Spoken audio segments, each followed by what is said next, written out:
I am not late. I am a surgeon. God, I love that line so much, dude. I thought that was, I love that so much. Okay. Resume the clock. Click my stuff. Do the biddly bops. Here we go. 6:01, he's late. Nuh-uh. It's 5:01. I don't have an accent. You have an accent. Shush. Let me do my thing on my phone. Boop, boop.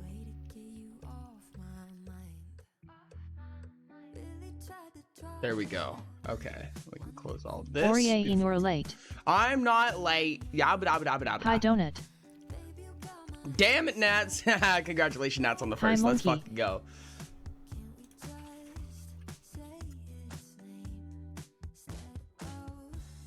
And oh, yeah, that's fine. We should be fine, but I do need to make sure that I do this, which is, yep, just like that.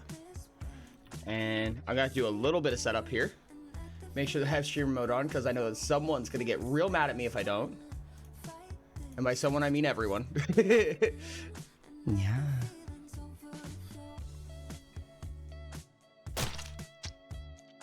Ori, make What's sure that? to start recording. I would never Hi, start Sky. recording. That's awful. Why would I ever do that? And then boop, and then boop. Perfect. And then I can set this up. Yes, you will be that black. Because you want good footage, Ori. And then we go like bap. Boom. Okay. So perfect. Okay. We have that. Okay, cool. Cool. Okay. I think we have good. We have a DM from Dino. I have a DM from Dino. Walks against the window and slowly squeezes through it like I'm made of jello. Asterisk hi Ori, hi hello, hi how are you, hi PS time, yay hi. Hello. How's it going? Okay, hold on. Let me make sure that I have... I don't think I have a DM Hello from Dino. Deanie. I don't think I have a DM from Dino. I'm gonna be honest. And cool. I think we have most of everything that we need set up. I'll do a couple of things in the little... Hi Rain, hi Forager, hi Sky. Oh, that was weird. No! Tabletop, why are you like this? Oh my goodness. Oh goodness. I just had the wildest bug with tabletop I think I've seen so far. I hit the left click or the right click, whichever one pans the camera, middle click, and it just like held onto it the whole time. I'm sorry, I love you, Sky. Hey, look, a DM from Dino. Dino. Reverse spoop. You mean when I reverse spoop though? Okay. We're gonna go like this, I think, and then like this. I'm doing setup, chat. That probably should have already been done, but that's not the point. That's not the point, chat.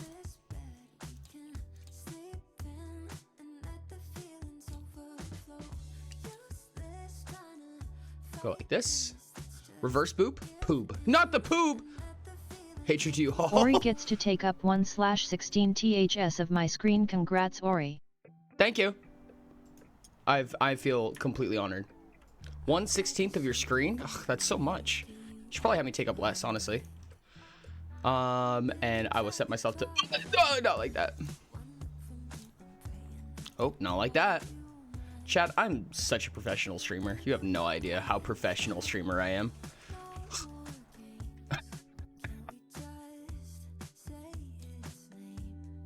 Okay, yeah, that's what I thought. Perfect. I also nearly died. That's a lie. I don't stream. Go follow Moonchi. Let's go. We pushed around a bird together. It was great. We're going to ignore the fact that I nearly died. I'm pretty sure everybody nearly died, except for the people who did die. Actually, Sky, I think... No, you're right, Sky. You didn't nearly die. You just straight up did die. And then some, frankly. And then some. Dare I say. Goodness me. In very different ways, we all nearly died. No, most of you just died, I think, is what happened. Sherbs is shushless. Sherbs is unshushed. Sherb remains unshushed. And we'll put the blap. That was unfortunate. Boop. Place you right there. Ah. I'm curious if I can set something up in time. I don't think I'll be able to, but I'm gonna try. I know that nobody can see what I'm doing, but hopefully that makes it more mysterious.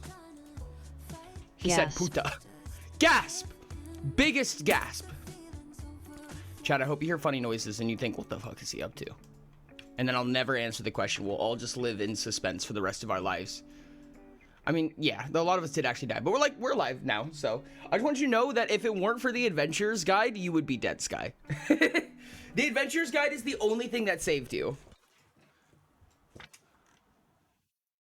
I will have you know that the only other option beyond the Adventurer's Guide is not in the Adventurer's Guide. It's in the AG2, and you would not have liked that option.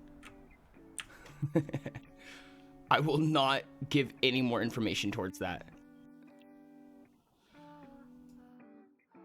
These are all things I could have set up beforehand, but the problem is that I didn't.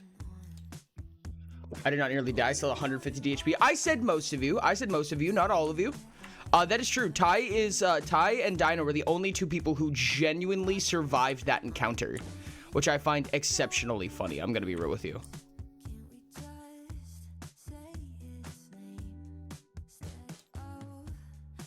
Oh yeah, I'm very well aware. I am beyond curious as to what that is. Don't even worry about it. Is it strange that I can think of 3 canon characters that I have done work on who also solo that bird on their own? Yeah, no, that checks out. Greens. Rain gets it. Rain gets what I mean by that.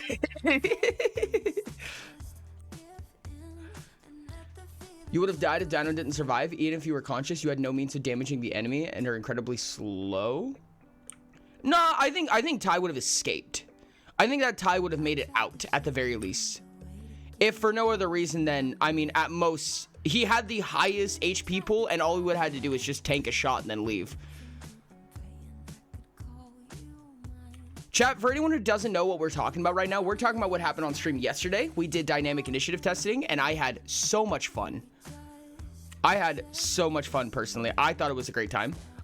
I don't know how everybody else feels about it, but I had a great time. I watched that VOD today. It was cool. You watched the VOD? Let's go. Space One, he couldn't outrun it? No, he couldn't outrun it. But however, his defenses were extremely high for all things that it could have done. And the creature basically kamikazed, and that was kind of its intention. And also, the creature probably would not have pursued either. Yes, yes.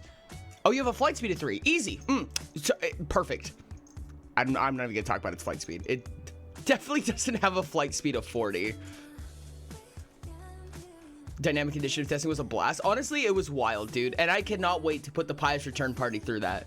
Hey, now the people who have tested dynamic initiative, you know what I'm putting the Pious Party through. This is great. So enemy dropped in during stream, then proceeded to ask about dynamic initiative in literally every place where no one would answer properly. Dynamic or the bird? Oh, yeah, about that. Anyways, chat, what were we talking about? How do you like my cat ears?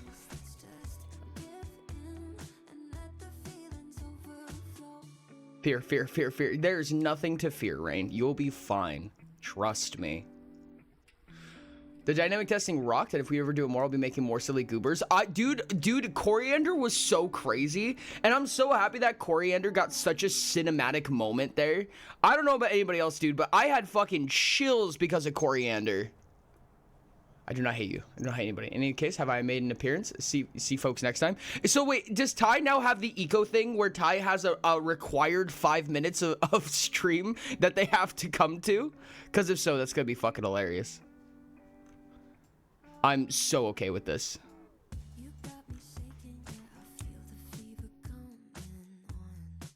I'm gonna assume that's how that is. Ty now has 5 minutes of stream that they are required to be a part of.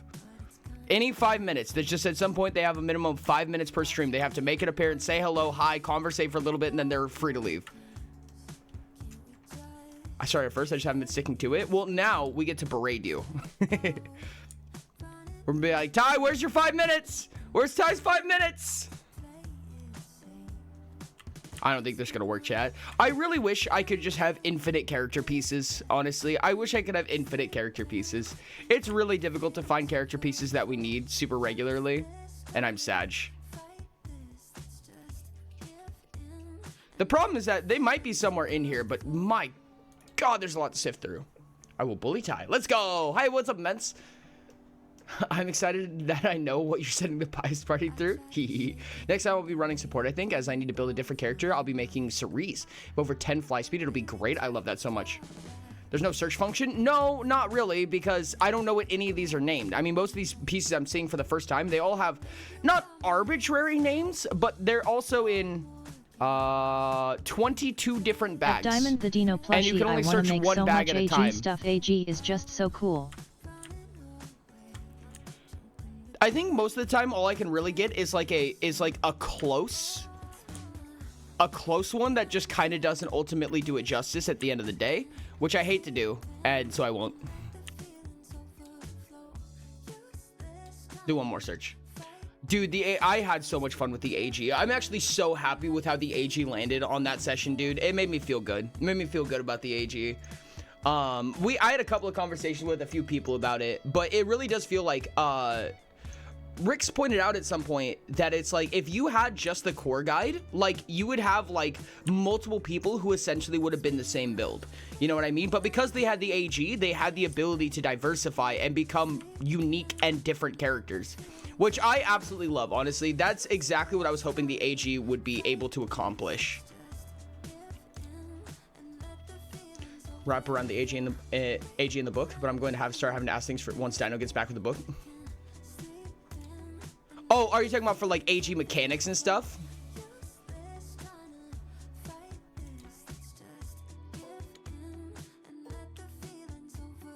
Things are huge.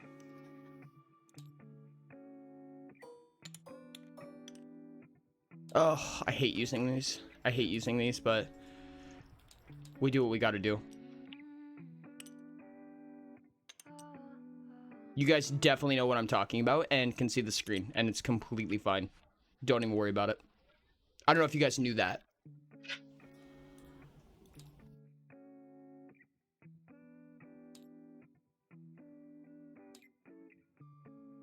Go like that, and like that. And then you will be that, and then like blap.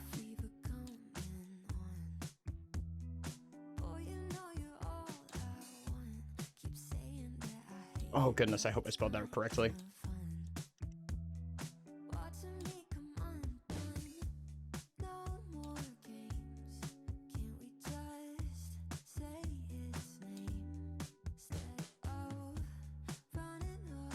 Okay, that should be fine.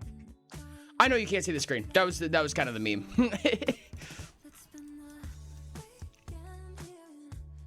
And we'll go ahead and go like this just for funsies. We'll put you over here for right now.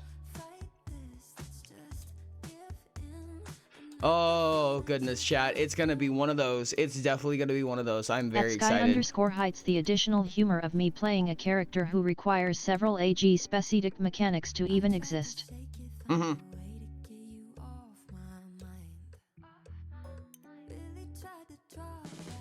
That's wild. Yeah, I just don't like the good enoughs, chat. I don't mess with the good enoughs. I don't know, I'm not a fan. Which means I had to go even worse and just do like generics essentially, which is unfortunate, but I digress.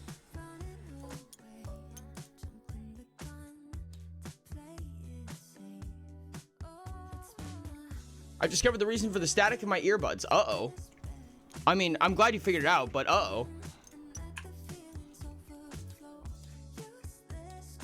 What I really think I need is a quote-unquote generic NPC token that is 3D to be used for essentially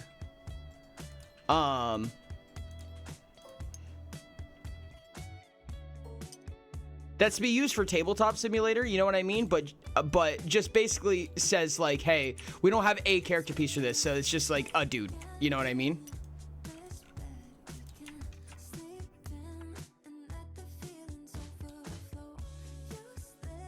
but we'll come back to that later.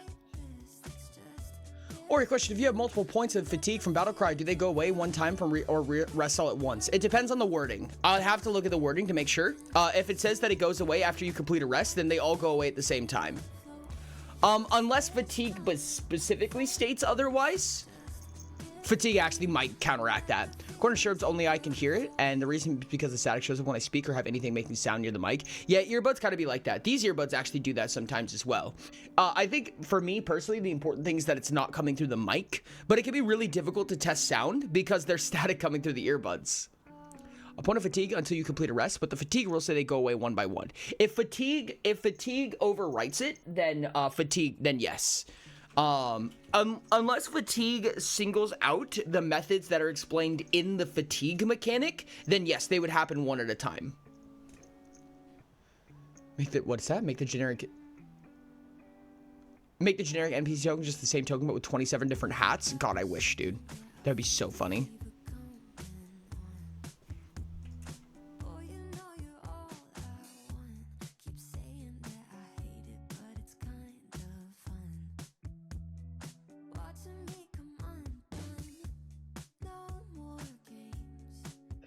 I feel like since it specifies until a rest would overwrite the traditional mechanic of that, not really. I mean, all mechanics need to be listened to.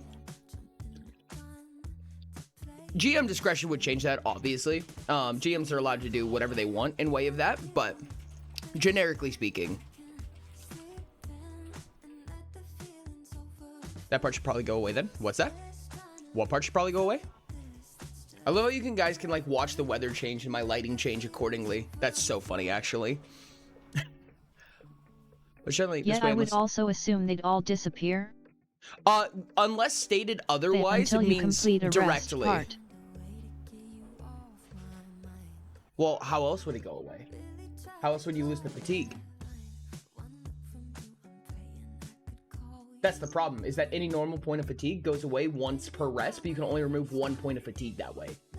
Each time you rest. I thought that's what you were saying. That is what I'm saying happens. Yes, so then you just gain a point of fatigue, and it acts like any standard point of Yeah, fatigue. Dino was clarifying, was like, is that how that would work? I would say, if it says go away until a rest, then in a vacuum, you would lose all of them at once. But if fatigue states, when you gain a point of fatigue anyway, you can only lose 1 at a time, then yes, fatigue from the core guide would overrule that, yeah, and say you lose one at a time. So then that does not say that. What? Because the core guide exists and always exists. So if it's going to rule that they can only go away 1 at a time, then you should not have the until you complete rest feature, because that implies that they all go away on a rest, and they don't. I think I would just clarify one or the other. Like have the rule clarify you can only remove 1 at a time if that's the balance intention, or you lose all points of fatigue gained this way when you complete a rest. So with that wording, I think battle cry fatigue goes away all at once. Oh no, fatigue says only 1 point of fatigue can be removed every 24 hours if stacked this way, and then gives the standard list of no sleep, eating, or water. Okay, yes. Then in that case, the pirate's fatigue would go all away all at once. I mean, what the intention is or what the most balanced mechanic is, I'm not sure. After experiencing the pirate, I think it's fair for the fatigue to go away all at once, realistically. I mean, it's strong. It's pretty strong, but I don't think it's strong enough to have a debuff that harsh. That is a very extreme debuff, and the Zealot suffers the same thing, right? The Zealot will have the same problem. They get fatigue all the time. I feel like most of the Reds will. Artificers, I think, the only Red that doesn't fatigue themselves. Oh, I guess Gladiators don't. It would suck, but Pirates are kind of strong as shit. I mean, they're not crazy strong. I mean, not in the world of the AG, at least. Everything in the AG is crazy. But, I don't know if they've earned themselves that much fatigue. Especially, especially because I think one thing about Pirates is that you're getting that point of fatigue even Pirates if you get knocked out of it. As all blues are. Yeah. The unfortunate part is that you get the point of fatigue even if you get knocked out of it. So having 7 turn actions is really powerful, right? It's super, super strong. However, that's as long as you remain focused, that you can sustain that battle cry. And if somebody just punches you really hard and you lose that focus, you still get that point of fatigue, which really sucks. Let's just run on Zoro from One Piece, sleeping 23 hours a day and then cutting mountains in half during the other 3 hours of the day. The other 3 hours? That should be an ability. That should be an ability that says you get a 25th hour. There's a secret like 1 hour span of the day that you just enter like a hyperbolic state where nobody else can experience. Hey, let's go. Where you can just enter like a 1 hour hyperbolic time chamber every day. And it just happens naturally. If I'm understanding right, automatons are immune to fatigue though, right? Correct. Automatons are immune to fatigue. Which means, yes, automatons would get around the zealot fatigue and they would get around the pirate fatigue. Automatons ignoring fatigue has been a balanced nightmare for a lot of time. It's been a long time. I tried eating, I couldn't. Yeah, I feel you on that one. Didn't sleep last night, took like a 3-hour nap before this, and now we're here. Robots are extremely powerful, but they suck for stamina. They do. Yeah, pretty much. Have 5 energies and enter the Forbidden Nightmare. Have 5-hour energies and unlock the 25th hour. Not immune to being crushed to death, though. I know this from experience. Is your title supposed to still be Dynamic Initiative? No. Refresh the page, I think, because I'm pretty sure, yes, I'm pretty sure that the title is updated. Automatons are scary, but they have like 0 alpha vests, so just pop them with the old gravity cannon. Correct. Now, the unfortunate part is that if you're using the core guide, you can still just make a custom species with Breathless. It's fixed. Let's go. Oh, why did it autocorrect it hour to nightmare? Oh, the forbidden hour. That's funny.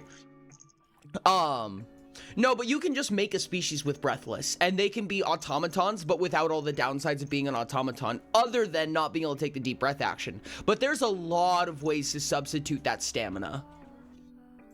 You can make so much worth the species generators, though. Yeah, oh yeah, 100%. You can make some terrible shit. But a lot of the min-max species I've seen do use Breathless for the fatigue ignorance, especially when you have abilities such as oh goodness, what's it called?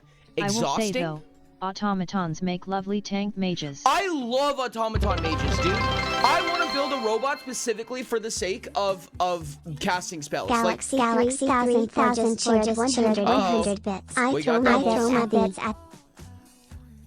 I throw my bits at thee. Thank you so much, Galaxy, for your 100 biddies. I appreciate the hell out of you, dude. You're amazing. Thank you so much. I do have to turn those off, and unfortunately, I do have to turn chatbot off because people get mad at me for having chatbot on. Haha, it's not my fault this time. Blap.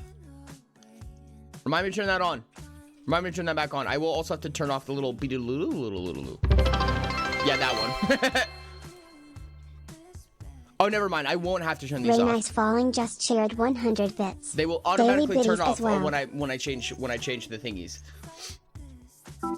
Okay. Thank you for the 100 daily biddies. I appreciate it. Oh, thank you for the 101 up biddies as well. Hype train chat. Do we really need to do a pre-pie as hype train? Battlecrow 520 just cheered 101 bits. I did do the record. Hold on, let me double check. I'm double checking. I have done the record. 18-meter radius, 32-meter diameter. Jesus Christ. Spellcasting robot that was marked him as OP. Because he has a 13 radius around him. Scry 2, 3, and 4's perpetual spell. Chat, I'm gonna explain why Scry is not as powerful as it seems. Okay, no, there's still ways. Okay, no, not another 100 biddies and a well if it's a hype train. No, not this. Speedy, how's it going? Gosh dang it. Thank you for the 100 biddies. Okay, I have a couple of things to talk about Scry because Scry is super powerful, but it's not as powerful as it seems. Trust me. I need a book. I'm going to go on a little ramble. I think that this was a game mechanic that was taken out of proportion.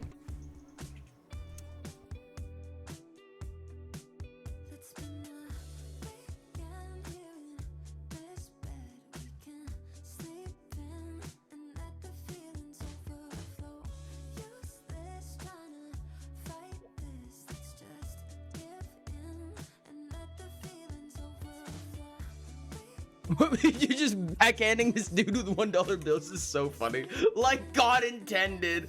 Jesus Christ. So there's two big spell mechanics in Utopia that I think are technically, rules as written, are written as intended, but they're written vaguely enough to be considered a different way. That makes them so much more powerful than they should be. Oh my God. Hold on. Rix, Dino, Sky, all the people who know like the deep, like broken, crazy builds of Utopia and who are a part of Dynamic Initiative. I want to see what a summoner is like in Dynamic Initiative when you have like 26 golems. Anyways, speaking of that, let's talk about why necromancy doesn't work that way either. Okay, first one is Scry. I'm gonna read Scry and see if I'm crazy about this. So Scry says, the caster gains a prospect against all affected creatures for the duration of the spell. Tests made for action against affected creatures gain an additional point of favor. So in order to have a perpetual Scry, it has to have Wake, right? This is the important part, is that you can't just self-cast Scry, because the way that Scry works is it checks for other affected creatures as well.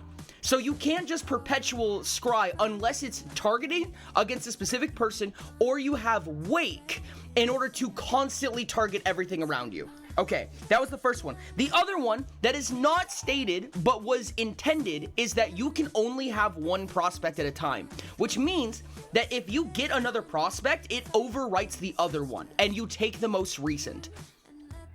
This is similar to how transmutation works, and I know that it's not very obvious here. In fact, I think it's completely non-stated, but that is an effect that would be stated in minis. Because kind of a secret rule in Utopia is that if it uses the same nomenclature, it overwrites unless otherwise stated. Anyways, with that in mind, that's the thing about Scry, right? The other thing is handing a prospect. A caster may give this prospect to another affected creature, to other affected creatures, giving them the same bonuses against affected creatures. So the thing about that is, in order to give a prospect to another creature, they also have to be targeted by the spell. Play Calico next time. She's a summoning telemetry artisan. Let's fucking go. Wait, what was that about overwriting? Prospects were intended to overwrite each other. So if you gain a prospect from Scry 1 and then you gain a prospect from Scry 2, you lose the prospect from Scry 1. You can only have one prospect at a time. Now, the exception to that, I guess the hypothetical exception to that is if you did all of them at once. You can, no, and let me say that the West March probably runs this differently, but you can cast all of them at once if you want, and that's one prospect. But a spell can only, similar to how Reshape Creature works, if you cast another spell that gives you a prospect, it takes out the old one. But again, it requires Wake to act retroactively, right? It must use Wake to be retroactive because it only checks for creatures targeted by the spell cast, if that makes sense. Wake would allow it to target all spells within a radius. So like, for instance, like if I scryed against Rain right now because he sucks. He just gave me a sad face. I'm sorry, chat. If I were to scry against Rain, right, and I were to permanent that spell, my prospect would only ever work against Rain. West March lets you cast them all at once, or most of them. You can cast them all at once. I'm just saying that if you scry 1 and then scry 2, then you'll lose the scry 1 if they're two different spells, if that makes sense. Okay, yes, you can have a permanent 10-meter Wake with scry 1, 2, 3, and 4. That is correct. You can do that. That is what it takes to do that. It takes a lot, but yes. The other thing that I wanted to say that was not really intended or I think is roughly written, but not deliberated enough to do it truthfully, is that when it comes to resurrection, when it comes to necromancy, and the problem is that this is GM discretion, so the GM can literally by the book overrule this, and often does, because I think that the intention was not obvious.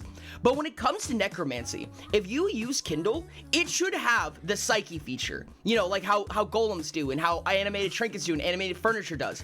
It should have the psyche redirection feature. As well, the caster should not have that much ability to control what the creature turns to be, right?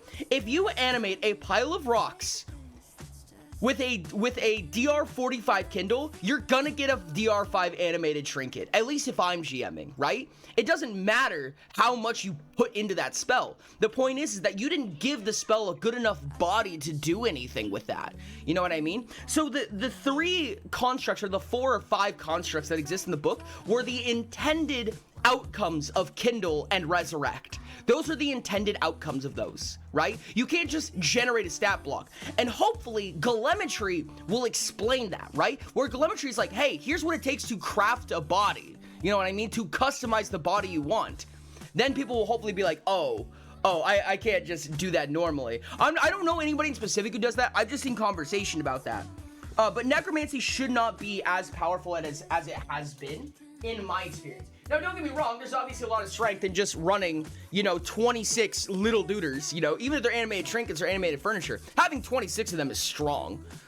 But you can't, just have them pop up knowing, magics and ignoring psyche or whatever, unless your GM allows it for some reason, which, I mean, if your GM allowed that, then that was their can of worms. Telemetry is definitely going to be like, hey, so the rules, fix your shit and kill every summoner player in existence. I mean, I don't mean to. Also, thank you everyone for the hype train. That was amazing. Thank you guys so much for the hype train. I appreciate you guys. What happens if you kindle an already sentient artifact? What would happen if Aquarius gets kindled? Arachnus gets kindled? I'm going to be so honest. If I were ruling, it would become an animated trinket. Sentience does not mean that it is conscious, that it turns into the creature that you wanted it to. When it comes to Utopia physics, what should happen is that you have to design an item to be alive. Sentience is not designing an item to be alive. It's making a really complicated item that's capable of making its own decisions as an item, not as a creature. Those are 2 completely different sciences in Utopia, and that's what Telemetry is for. No, I know you don't mean to, but it's good that it's happening. Telemetry is like low-key top 3 things of the AG for me, and it fixed a lot of things. That was the goal. Telemetry is a lot of fun, in my opinion. It is also very expensive to produce. Telemetry is probably one of the most expensive things in Utopia, and that's how it was supposed to be. That's kind of the downside of how Necromancy got, kind of hit the ground, was that it kind of hit the ground as if Telemetry was free, when it's, one of the most powerful things. Telemetry seems too complicated for a red like eye. I don't know. I think you would enjoy having a giant big bonk that just walks next to you and just hits people really hard when you don't like them, without you even having to be there. That's fair. Arachnus is a good boy, kindled or not. True! Necromancy cannot remove the good boy tag from Arachnus.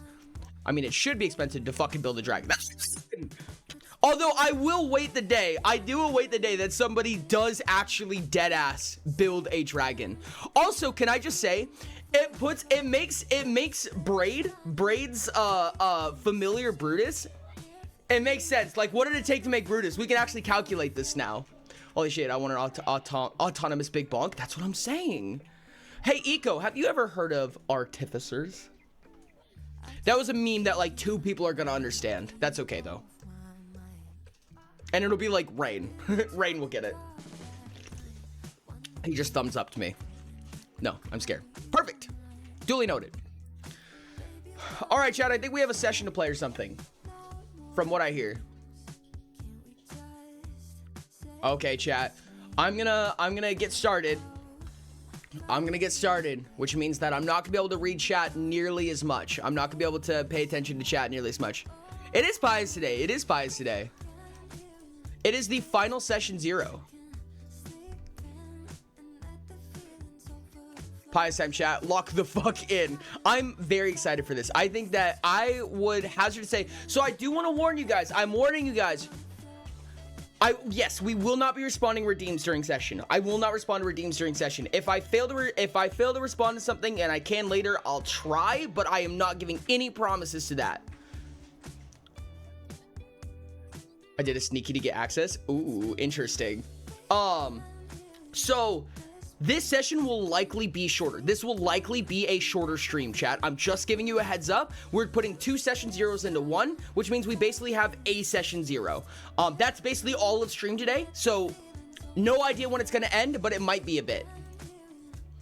So with that, we're gonna get into the first session, and yeah, I think that's about it. See you guys in a bit.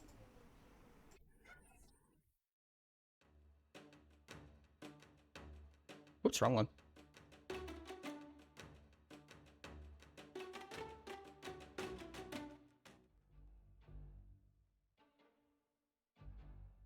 Why, hello, hello. You almost made me deaf again. Yay. I made you deaf again. What do you mean? Your audio is so high on my end. Oh, is it? Am I super loud right now? For some reason, on my end. Made it. Oh yeah, we did go 2.5 hours over yesterday. That is correct. Okay. All right. Let me know when you're in and ready and seated, and I will put your piece down wherever you do decide to be seated. What colors are taken? Oh goodness, I don't remember what colors those are. Give me just a second. Blue is taken. Oh, it's either blue or teal. Orange is taken, red is taken, white is taken.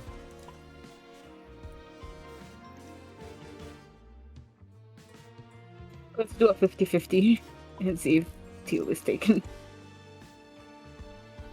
Yeah, I think teal is taken. Yep, I think it is.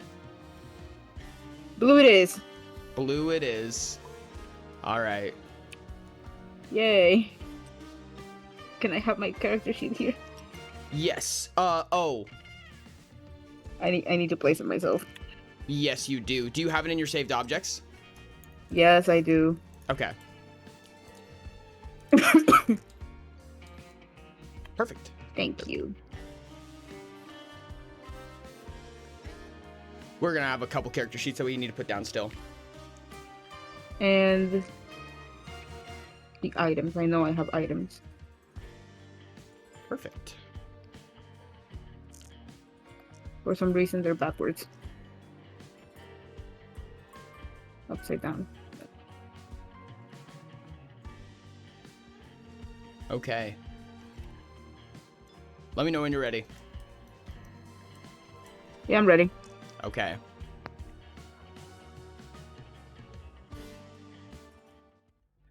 So you find yourself in the center of what this is essentially the War Room of Atlas. You are in the main palace, the largest building, the most generous structure in all of the underwater city that is Atlas, which is a place that you've been born to, a place that you have been royal to and loyal to for a long, long time. And as you very well know, a lot of recent events have occurred that have kind of modified the scape and the scope of production for Atlas. The way that they run the political scape, everything has changed as of recently. And you are currently accompanied by 3 of your siblings and both of your parents right now. The King and Queen of Atlas, as well as the 3 siblings that, none of which, including yourself, are the heir to the throne, but that is standing one of the issues right now. In the center of this table, this well-decorated stone table, this stone and orichalcum lined table in front of you are laid out sheets and plans and documents that don't really matter to the conversation right now. This is a place that you frequent recently, especially because of the number of things that have been going on. But in the center is also this small glass ball where you get a sneak peek at your reflection. You're able to look at yourself. So please, tell me about your character. What physical features would I see and know about you from just a glance? From just a glance, I'm probably the 3rd tallest person in this room. The second one that looks more like a different type of fish that isn't an octopus or a squid. And probably the most concerned in the room, or at least one of the most concerned. Right. And you are playing an aquatic mutant, right? Yep. And your name? Azure. Perfect. All right. So you and your 3 siblings and your 2 parents are standing around this room, and you can tell that the tension is basically higher than ever. But it's been higher than ever for more time than you can really count at this point. It's been higher than ever for a little bit too long for comfort. It's just been too much recently.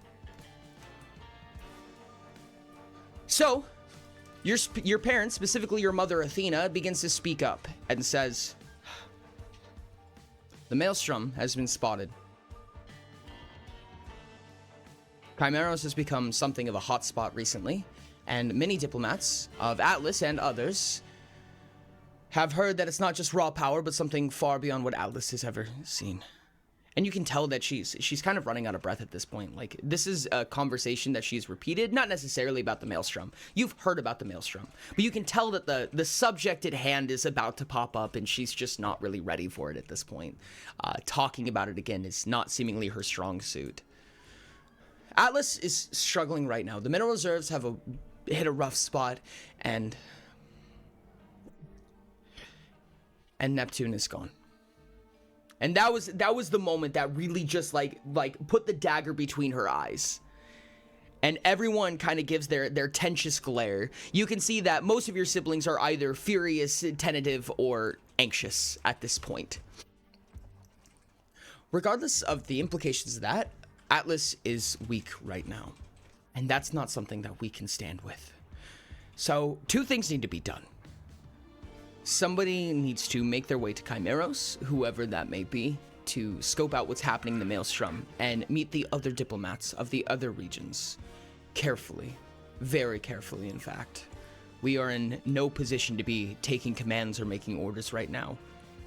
And Mirage immediately slams down on the table. I would assume that Mirage is one of the largest people in this room. One of, at least. Fourth largest, yeah. Okay. Mirage will slam their fist down on the table and say, someone needs to find Neptune. And Athena doesn't, like, pierce her brow necessarily, but puts a finger above the bridge of their nose and says, yes, somebody needs to find Neptune. Unfortunately, this needs to be done quietly. And Mirage seems to get a tentative glare about this. Listen, we all suffer from this, okay? I understand. But what is happening right now is a sign of weakness that we cannot, and immediately Mirage hits the table, both fists on the ground, and leans over and says, and the kingdom needs Neptune. And you can feel the tension filling in the air as they speak. Your other siblings are looking to you.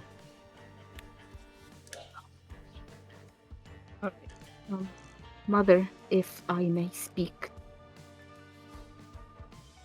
Your mother whips a glare at Mirage and then looks back at you and says, yes, Azure, go, please. I can go scope out the Chimeros. She leans back for a second. Go on, sorry.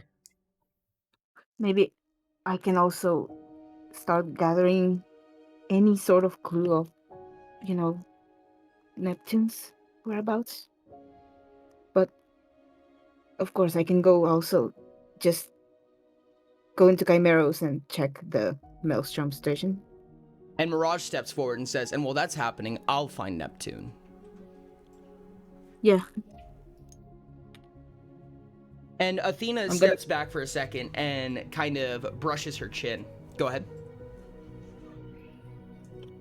Oh, nothing. Keep going.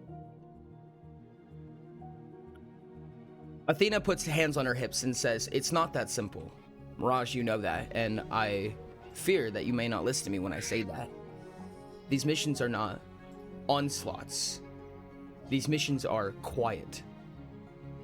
If we're going to find Neptune, we can't let people know that we're trying to find Neptune. Our symbols of weakness have become fodder, ammunition. We both know, we all know, that there's someone who would really love to watch us crumble. And we will not stoop to that. We're going to find Neptune standing strong and standing tall. Not on their terms, on our terms. And she looks at everyone at the table with a determined glare.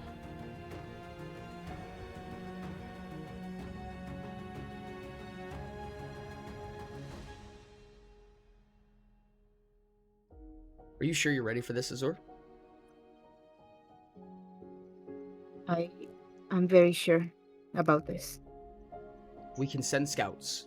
If you need guards, if you need somebody else to take your place, I understand.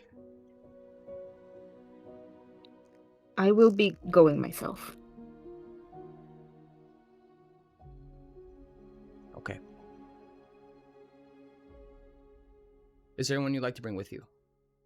I hope so, because somebody's on the way. Yeah, I know who I'm gonna bring with me. All right. And a single tear slowly just drips the way down your mother's cheek as she looks down at the table and brushes across the paperwork, and one of them is a painting of the entire family. You, all 3 of your siblings, all 4 of your siblings, and both of your parents together. This beautiful, gorgeous painting, and she looks back at the wall behind you, just over here, as the exact same painting, large, done in another fashion, a similar portrait that was done at the same time, hangs over that wall. She breaks down for a second. You can see as her expression breaks and tears begin to stream down her face for a moment before she... Atlas will not show weakness. I have a son and we have a kingdom, and we must protect both.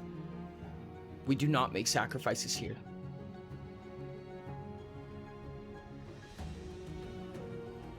And she looks at you. Best. I will do my best, Mother. I know you will, Azure.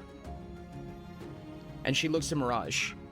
And for a moment, Mirage's stern, dense, heavy glare softens for a moment. And Mirage nods. Appeasingly.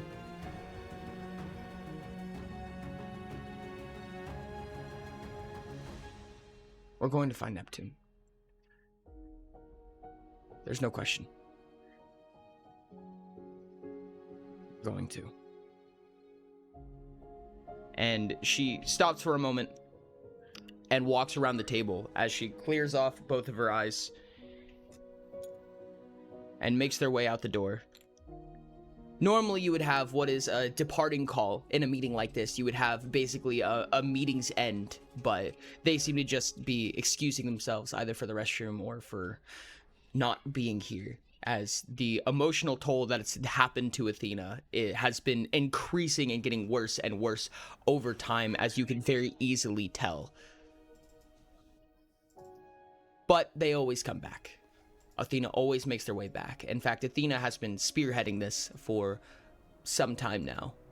Whether that be forever on or even just recently, the emotional toll that's been on Athena has been great. But before she manages to completely step out the door, Athena stops with a hand on the door, about to walk out. And they turn their chin over to their shoulder. And they say, Azure, you remember your tenants, right? I do. And this will be your downfall. Hear ye thrice. Azure, your downfall is hear ye thrice. Azure is of nobility and holds close to the tenets that we're raised with. So much so, in fact, that the habit is so forthcoming as to take over their hands. A natural pacifism holds them to a simple rule. Hear them out thrice before striking. Azure cannot take the attack action or cast a spell that would deal damage targeting unheard creatures. All creatures are unheard until they've dealt damage to Azure or another party member 3 separate times.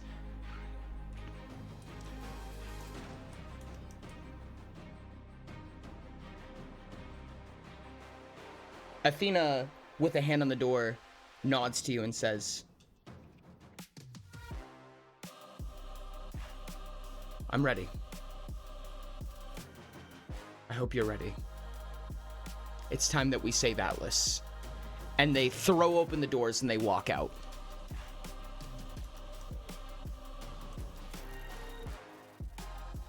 As you know, Moonchi, I will be sending your attribution, or I have sent you your attribution privately. Make sure not to tell anybody about your attribution. You are free to speak publicly about your downfall if you wish. And how you refer to it is up to you. But it will impact you regardless. Okay, I'm gonna be referring it to as the 3 strikes. Perfect. It's easier to say. It is easier to say. With that in mind, I'm going to go ahead and clean up the table for just a second. I'm going to pull you out of call, and I'm going to grab shirts from call. And once we are ready to convene again, I will grab both of you one more time. Okay. All right. See you in a bit. See ya. All right, chat. Give me just a moment where I set this back up.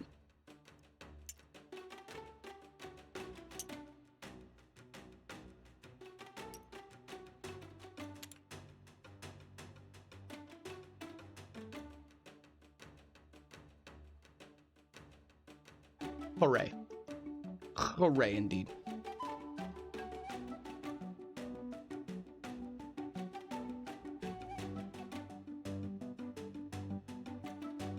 Why, hello, good sir.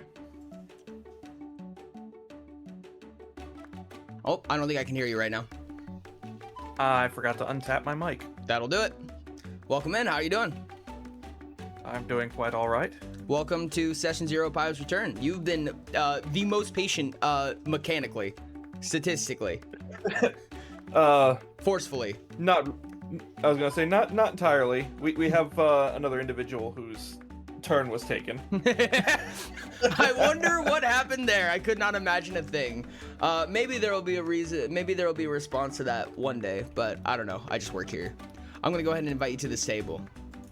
Yeah, that'll be helpful. It would be. Yes, we do have a Tabratin, chat. We do have a canon Tabratin that is getting played right now, and I'm actually so excited for it. Fantastic. Go ahead and pick a seat. I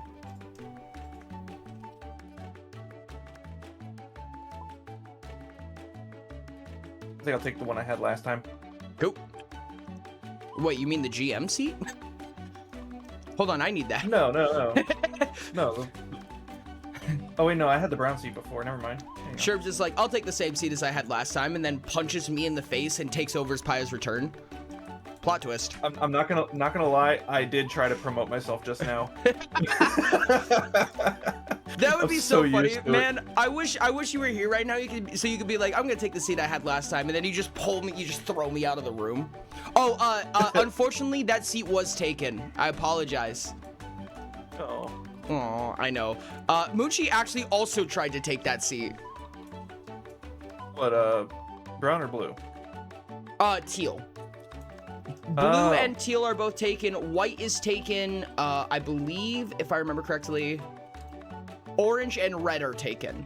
So you have yellow, green, and brown available currently. Oh. Then I guess I'll have my old seat when I was Oki Cactus. Oh no, the Oki Cactusing. It returns. It is the fun seat. Okay. Let's make your piece big, noticeable.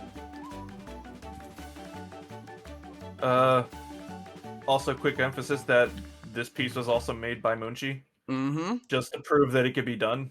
Absolutely beautiful piece, may I say. I love this thing so much, dude. Such a cool design.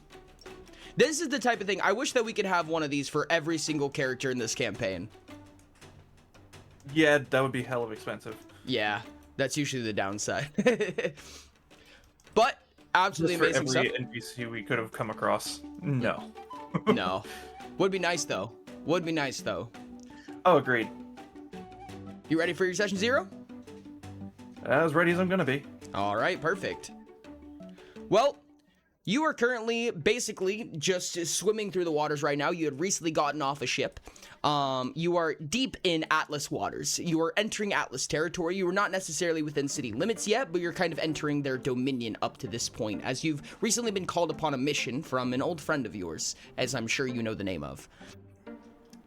as you are descending down, there's plenty of sea life, fish, the beautiful fauna that makes up the lower Atlas region. Now, Atlas has a lot of commodities for those weird land folk, but you obviously don't need to make use of any of those, as it's kind of a little bit of a hidden gem with Atlas, that if you're a tourist, there's a lot of things that you never truly recognize without being able to acclimate to what sea life is like, if that makes sense. So as a Tibetan, you know very well what these hidden features, quote unquote, are that only merfolk or similar would know. If you would be willing to, please explain to me a little bit about Tibetans. What is a Tibetan, and what would your friends be like? So, the short of it is, Tibetans would be like a tribal people, more how a D&D player would see a tribe of barbarians. Mostly focused on combat and kind of secluded originally. But after the elves' expansion of the surface and whatnot, yeah, they were kind of taken and abused as the humans were, but not experimented on. They had actually decided either freedom or death, essentially, as barbarians would. Then the people of Atlas helped them rebuild after kind of escaping with their tail between their legs. So it would be easy to say that Tibetans and Atlas have a pretty strong culture with each other. Contrasting culture, Correct.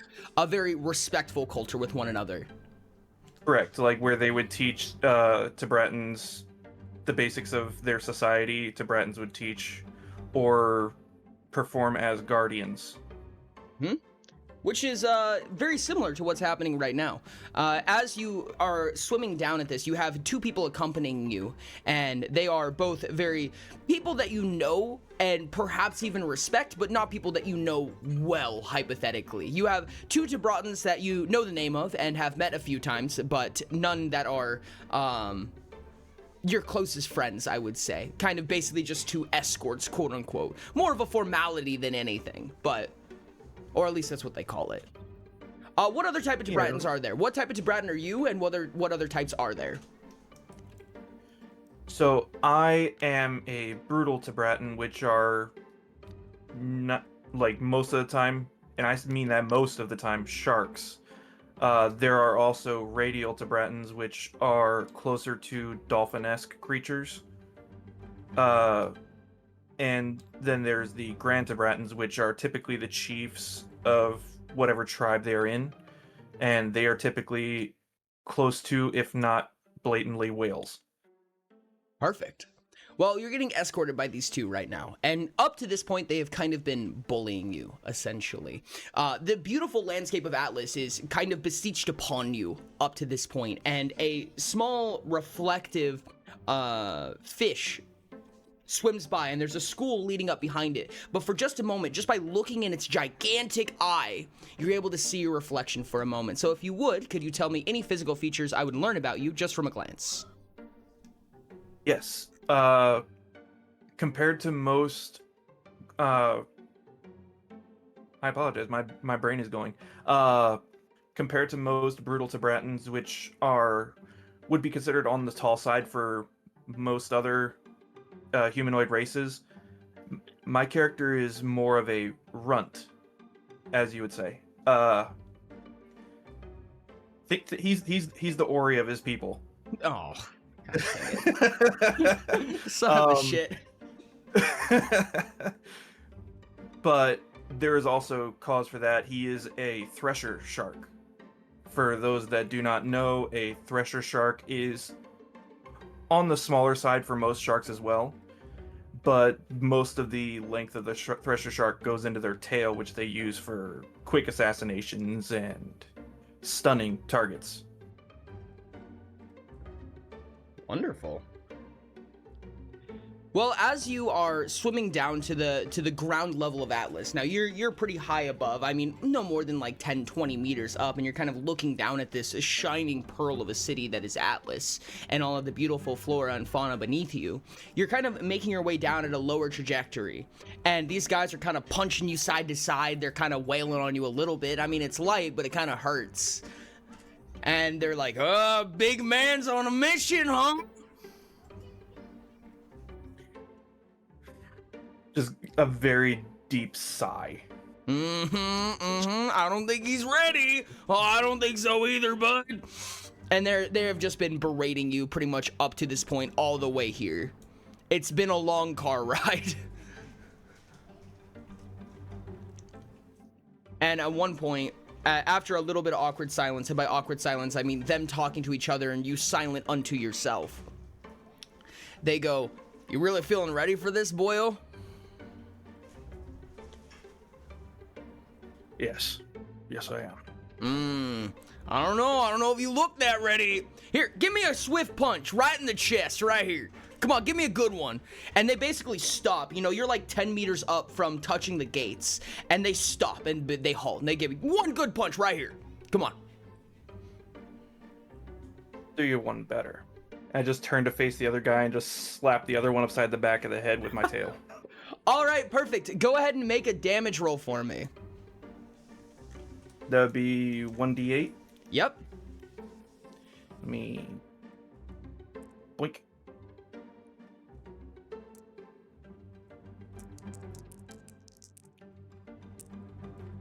You rolled a 3, and this is where we're gonna get into Maki's downfall. Maki, your downfall is Fierce Runt. Maki has been denoted for being the runt of his pool, the smallest of a team of warriors. Though he has done much to combat this and prove his worth, its effects have held with him, holding him down like an anchor he can't withdraw.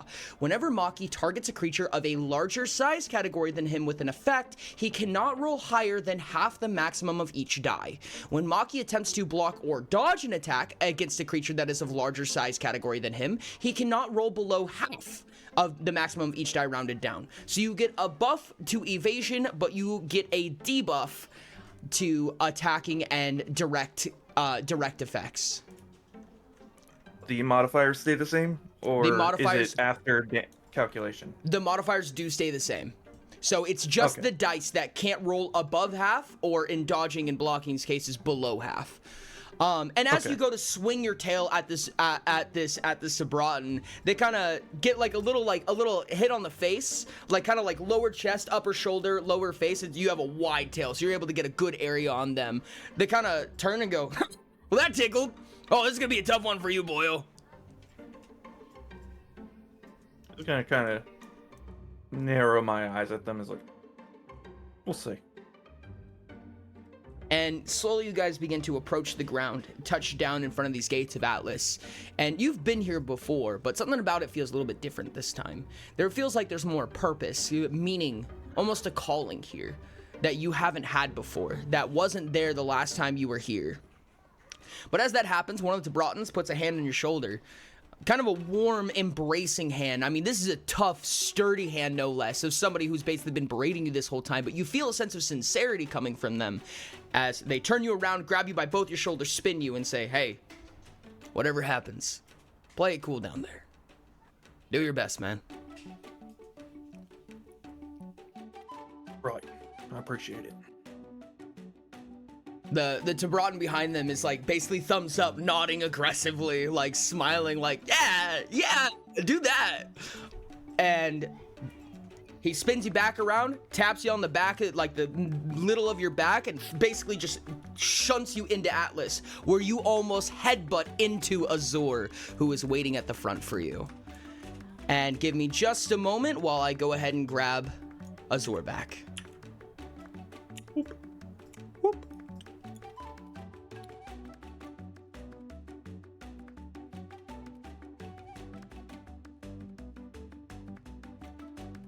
All right, just a moment, guys, just a moment.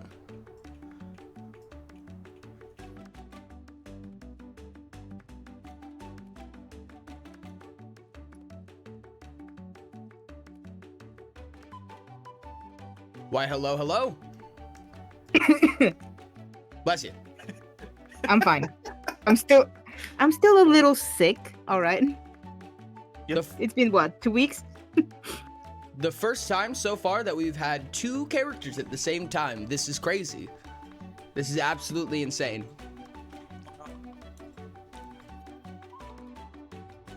So, Maki, you basically almost ram your face by accident into Azure's chest, like nose down, not like almost just like smack the bottom of their chin with your face just from getting thrown by the Tibratin behind you, and then just kind of like recoil back and land on your feet.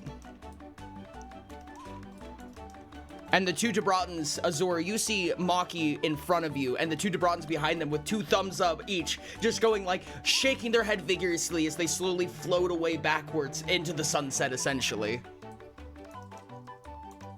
Are you okay? Yep. Sorry about that, my lord. Sorry. It's okay. I understand it's an accident.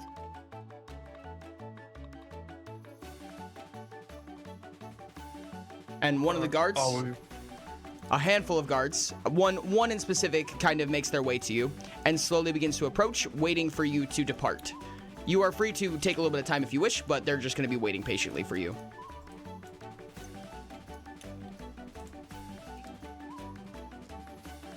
Are there any details I need to be aware of? We can cover those in our way there. Understood. Oh, I'm ready when you are. All right, let's get going. The guard looks at both of you, one quick nod, and they turn around and they make their way towards the palace.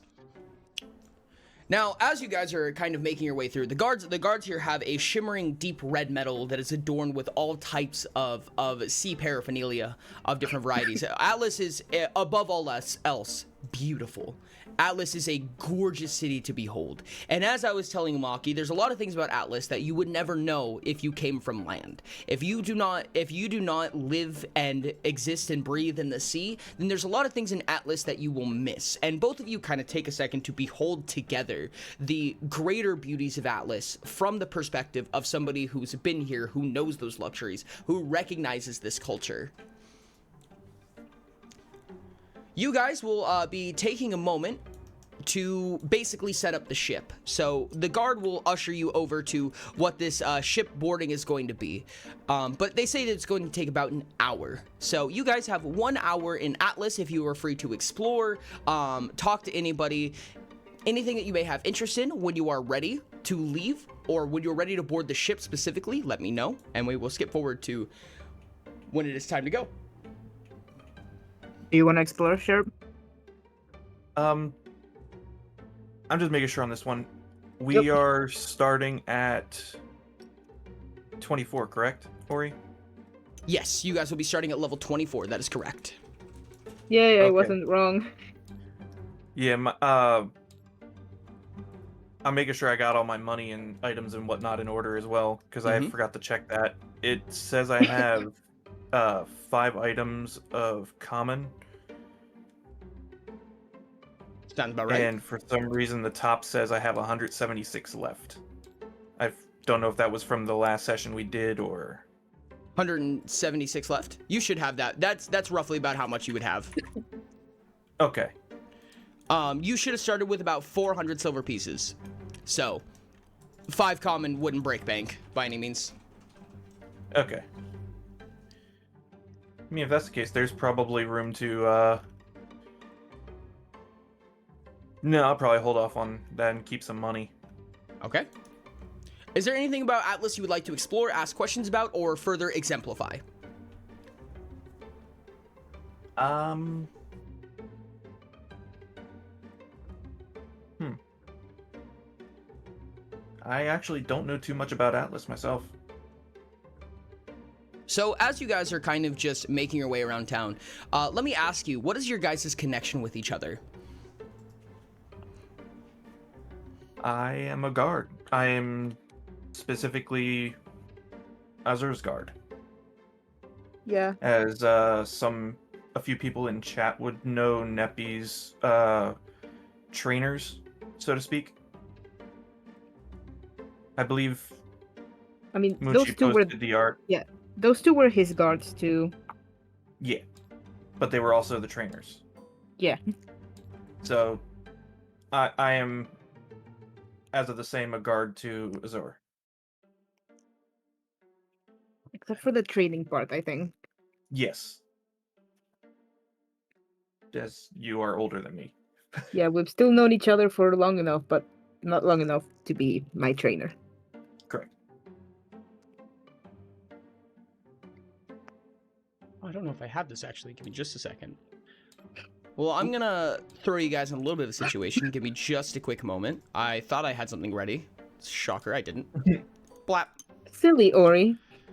Now, let me say that what I'm showing you right now is a lot less refined than what Atlas truly is, but I'm gonna put you in a little bit of a...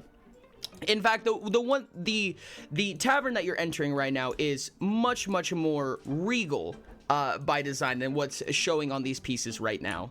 But you are in kind of a sanctity level restaurant of sorts that's specifically for the royal family. I mean, there are other diplomats that will come in, but this is kind of a private chambers when it comes to restaurant eatery, and it happens to be just the two of you with one servant at the back. And as you guys are walking, discussing, and just, if nothing else, catching up, he's preparing. He has a cloth over his arm is an interesting way to say that, but he's adorned in full Atlas wear. He is also a aquatic mutant, much like Azure, but not to the same effect. More of a tuna-esque, I should say. Not like a tuna for a head, but more simple in design, I should say, a little bit more bland. They have these nice cloth robes on and this beautiful Atlas crest on it to show that they are officially adorning Atlas's sponsorship. And he's preparing. He has a few knives and he's chopping up food right now and scraping plates, and his methodology is extremely graceful in the way that he prepares things, and it's also very unique to how Atlas works, especially being under the sea. But he looks to you two. Are you feeling ready?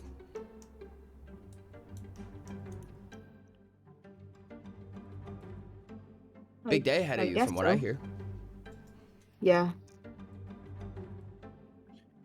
I'm sorry, who are you? He looks at Maki. You've definitely met this guy before. Just gonna kind of narrow my eyes a little bit. And just... I'm Lord Azure's guard. No. Thought they would have hired someone taller. Huh? Alright, now hear me out. I'm not short. I'm tactical. Ah. I'm just gonna have my hand on the freaking chakram on my back. The tender's gonna look to Azure. Yes. He's giving you the kind of like, this is he's telling the truth type look. Yes, he is. Well, I guess Maki here has been my guard for many years. Ah, so they didn't know that he was gonna... I gotcha. No, that makes sense. I mean, if nothing else, you can take care of yourself, I'm sure. And he kind of peers around to the glaive on presumably your back, I would assume. Yeah. So, alright, I apologize on this one. Sure. The weapon of choice is not, in fact, a glaive. It is a... it is a chakram, which typically looks like a small handheld ring, but on Maki, it's a very large hoop. So you have, Yeah, you he have has this it. large hoop, and Azure, I believe, has a glaive. So he kind of like Yeah, it's like peers over to both of the weapons on your backs. You know how to use those, right?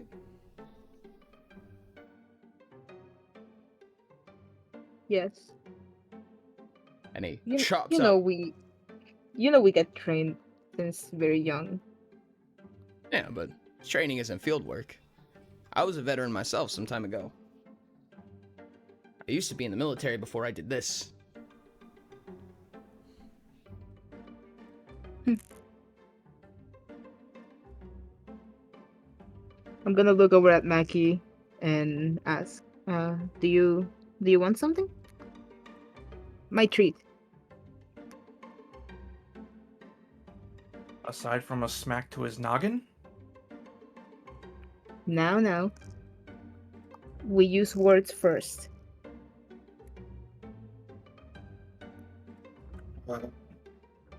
Take my hand off of the chakram. This dude has huge eyes. Like, he naturally has huge eyes, but he's like looking at you with like big eyes, and you can't tell what his expression is because he's a tuna.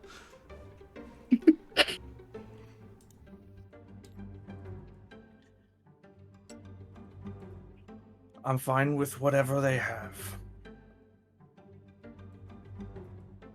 All right. All right. And they basically prepare you what is essentially a vegan dish.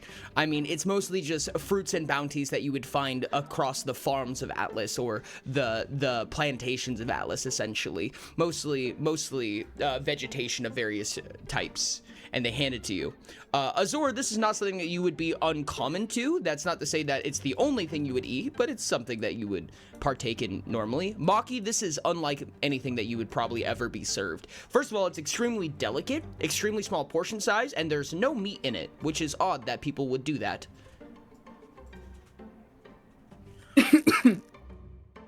Oh, ha ha. Give the carnivore some vegetables. You should have said. Smartass. I'm terribly sorry.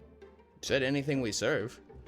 And he takes it back, kind of begrudgingly, sets it under the counter, and just starts chopping back up again. I'm terribly sorry, my friend.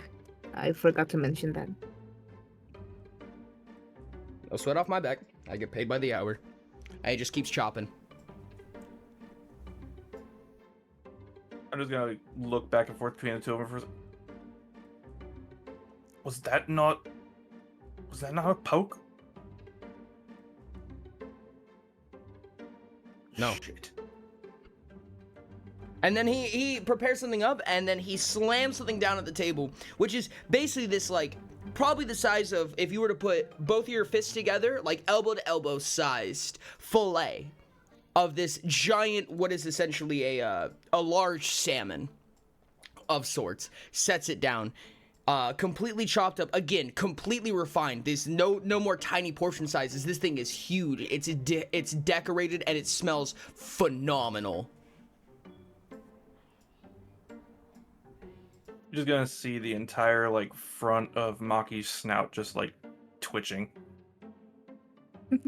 Sets it down, looks at you for a second, stands there awkwardly, and then just pushes it and just inches it towards you.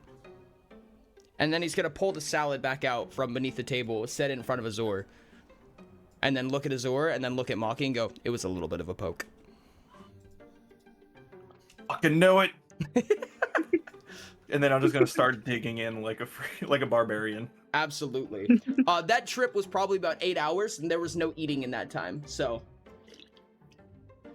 Yeah, no, I'm just ripping this thing apart. Mm-mm. Fair enough.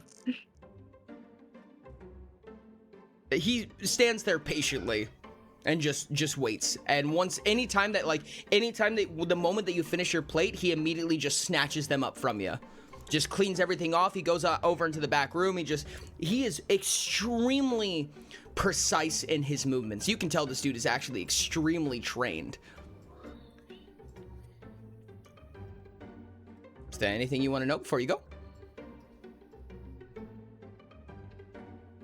You know, it's such a shame I can't burp on command.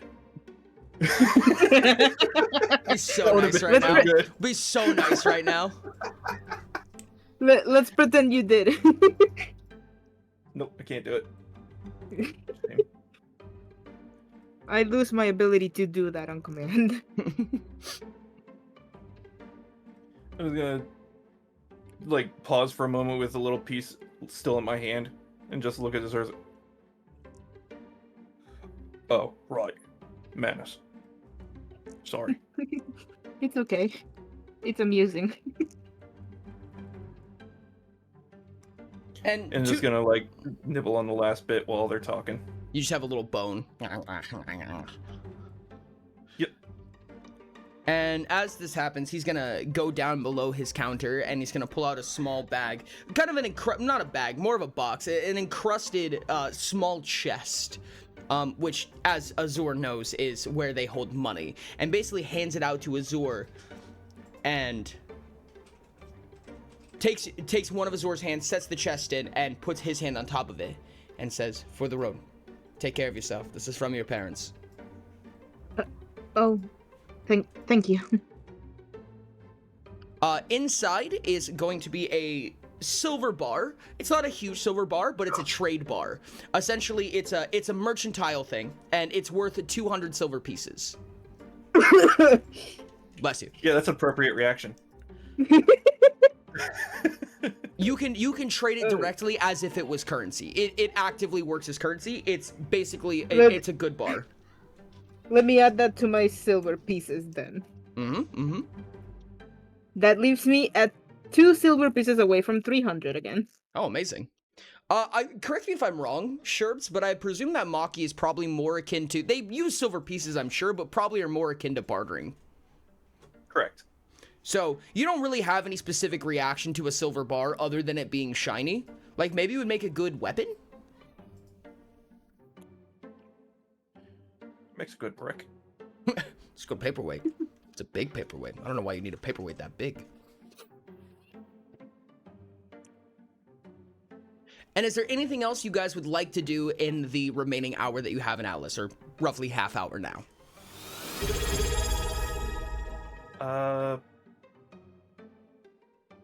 Probably just go for a walk. 115 work off the food.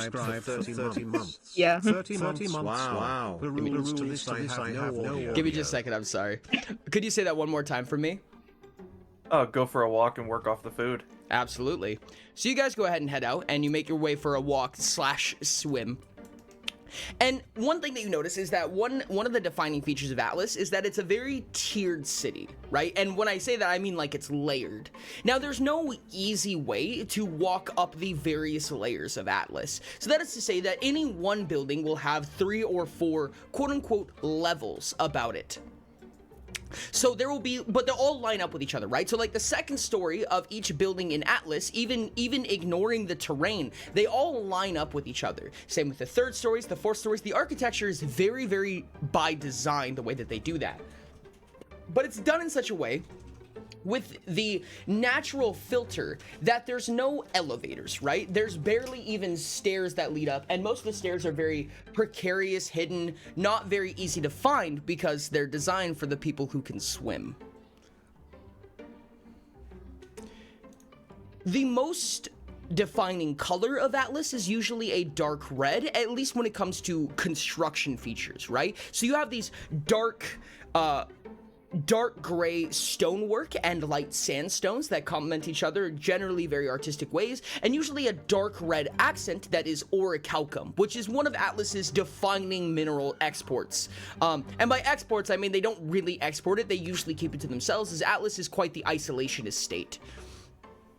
But as of recently, when it comes to making ends meet, they have been exporting orichalcum a little bit more, which is usually not a good sign. And Azure, you're aware of that. Maki, you probably have no idea what that even means. Nope. Orichalcum, for anyone who doesn't know, in Utopia terms, is a legendary material component. And that's pre-refinement. Orichalcum can be refined in a number of ways to become even stronger, but they had it in such great abundance below the seabed that they were able to use it for building construction and trim and, you know, basically luxury pieces. However, it has grown thin as of recently as the mines begin to wear thin. Now, that's not to say there's not more. You might just be hitting a dry spot, which is actually more than likely based on recent research, Azure, that you're aware of, but it doesn't mean it doesn't change the fact that you guys are low on resources.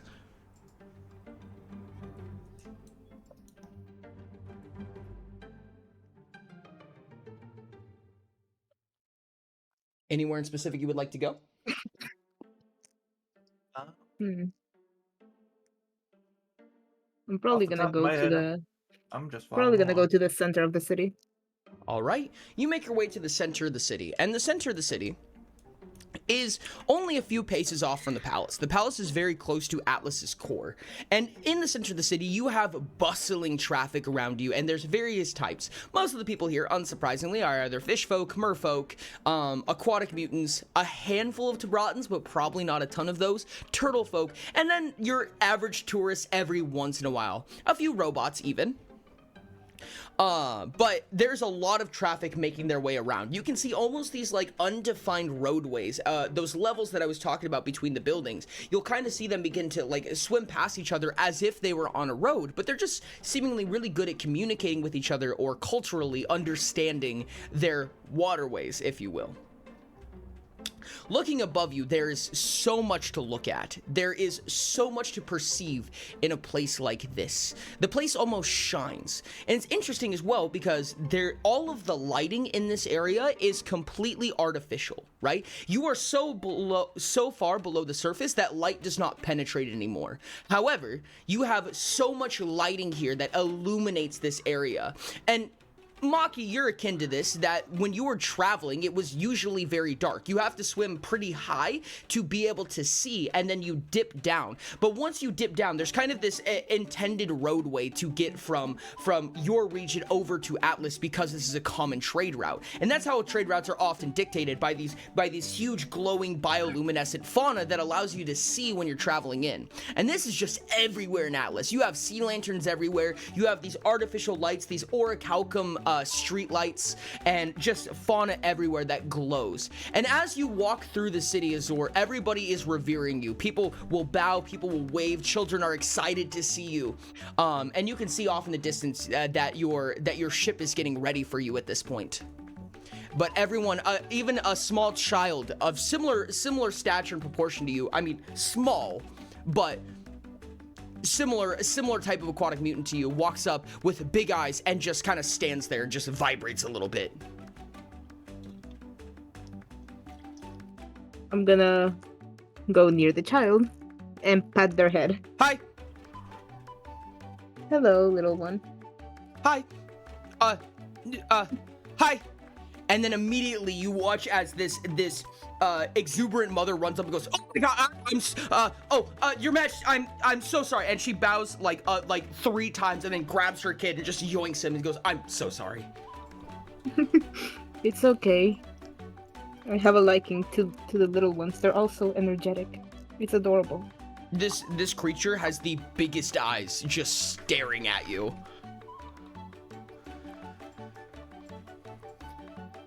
I'm kind of just like glancing over at the two of them with a small smirk. Maki, two kids that are basically, they're playing ball with each other. I mean, playing ball is a little bit interesting in Atlas because they have these specially weighted balls specifically for the water. But they're basically just kicking the shit out of each other. Essentially, I mean, they're fighting for this. They're swimming through. There's nets on either side. A little underwater sport in Atlas culture. It's a little bit unheard of in Azure from your experience to be playing sports near the capital like this. Like, it's kind of like setting up a soccer field on the sidewalk. But they seem to just be kicking the shit out of each other during this. And Maki, it's very reminiscent for you.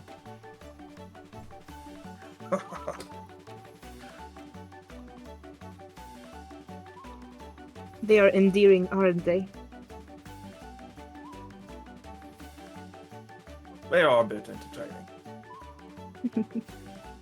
Suddenly the roads, even the waterways above you, 2-3 levels above you, are looking down and kind of halting a lot of what they're doing as they sit to watch Azure and your travel towards the gangplank that will take you away.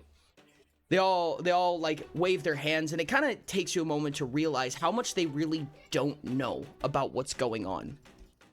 And there's kind of a sudden realization that these people don't recognize what's happened to Atlas. Like, as far as anyone's concerned on a public level, Neptune is out on what is essentially a business trip, right? Neptune has gone on purpose.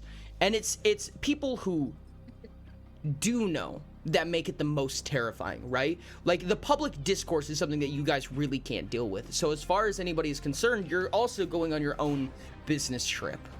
You're going on your own diplomatic mission. But all these people revere you and look to you with hope. I'm just gonna smile at them and wave my hand. And each one of them bows and waves back. You are a very beloved member of the royal family for sure. A lot of the people here like you a lot. In fact, one of these points we're gonna have to talk about your renown score with Atlas because it's gonna be off the charts. I cannot wait for that. Yeah, But- while we're walking, I'm just kind of looking around at everybody just to do guard duty things. I'm being suspicious of everyone. You get a number of different looks, Maki. Maki gets a lot of glares ranging from skeptical to boisterous to anxious to just kind of a little bit competitive, but in a respectful way. Every once in a while, you'll catch it to Broughton that kind of looks at you and goes, nice.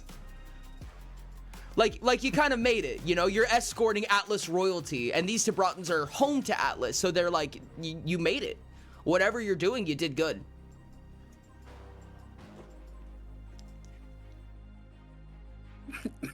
There's gonna be like a very small smile that's going on his face while he's like still looking around. Not quite cocky, but just like, yeah.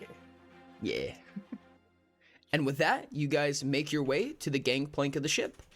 Now, this ship is a little bit special to Atlas in the way that it sinks to the bottom of Atlas first, and then it will rise back up. Because Atlas ports are a little bit awkward. It's kind of hard to create a port for an underwater city. So this is a very specially designed ship that only goes up and down. Ship is a strong word, realistically. It's essentially an elevator. But this is a ship that will bring you up to the surface and then take you later onto the ship. And a handful of Atlas scouts are sitting there waiting for you with their spears in hand. And they nod to you and usher you in.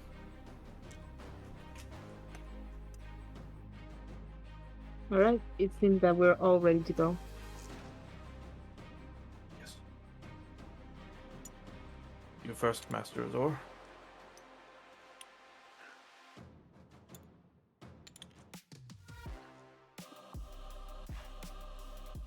And I'm just gonna take a seat and signal Maki to sit next to me. Apologies, Munchi. Could you check the mic a little bit? Or Oh god, what's happening with the mic? it was a little staticky for a second. Oh, you gotta be fucking kidding me. I need new earbuds, man.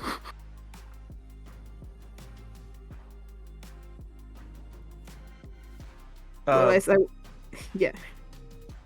Go on. As I was saying, I'm gonna take a seat and signal Maki to sit down next to me.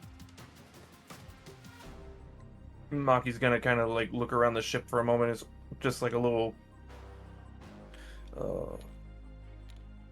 right, and just kind of stands to Azur's side, just kind of at attention. Perfect. So you're standing stiff, chest out, weapons ready. Maybe not out, but you know, accessible. And the two scouts that are just sitting here on this elevator with you, these are basically elevator boys, and they're like, shit, okay.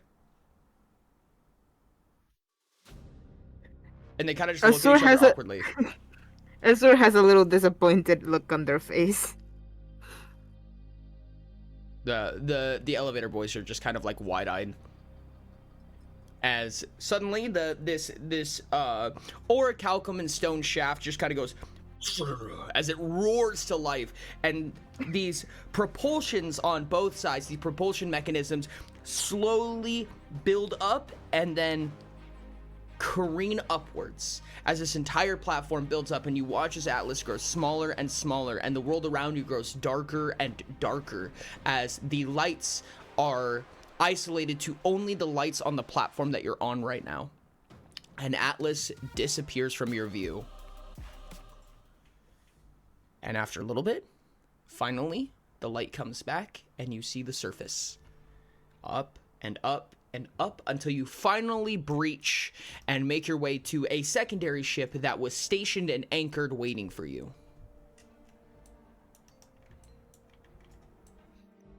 My leash?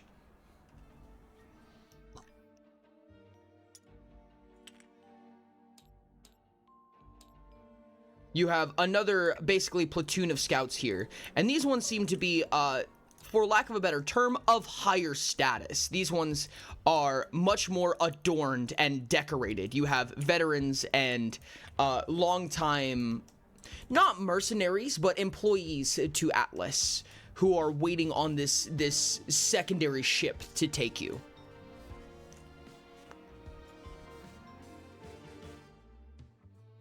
I'm just gonna take a deep breath and look at Maki and say, all right, we should go. I'm ready when you are. And I'm just gonna walk in front of them.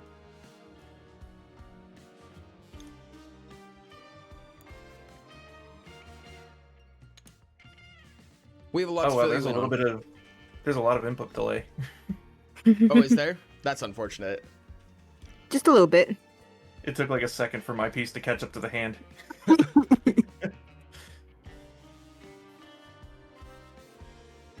We have a lot to fill you in on. Get tidy, get rested when you're ready. We'll come back to you. I appreciate it. All right, little quick intermission while I get my stuff set up. Oh, should we hit the blindfolds? Oh, no, you're fine. You're absolutely fine. Yay. Yay! Sherp still blindfolded himself. I'm gonna do it anyways. Why not?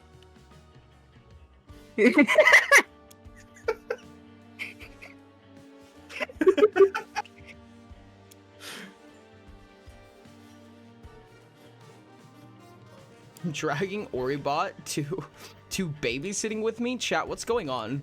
No, you know what? Oriba will be a great babysitter. Agreed. Except they wouldn't know Oribot- any rights from wrong. The child would be like, I want candy. And Oribot would be like, okay. Hands giant bag of candy. I said they will Oh, be. there goes the table. Ah, poopy. I pressed the wrong button. Oh, No, no. Ari is babysitting this week. Ari would be an unironically amazing babysitter. Yeah, hands What the hell down. just happened? You just refreshed and it changed both maps. I feel like the Exos. Yeah, The no, that's Exos actually a would good be point. Or is it a flip side thing? No, I think it was a... Oh, this is actually really weird. Yeah, no, this is... Is this correct? It that's showed correct. 2 different maps for me.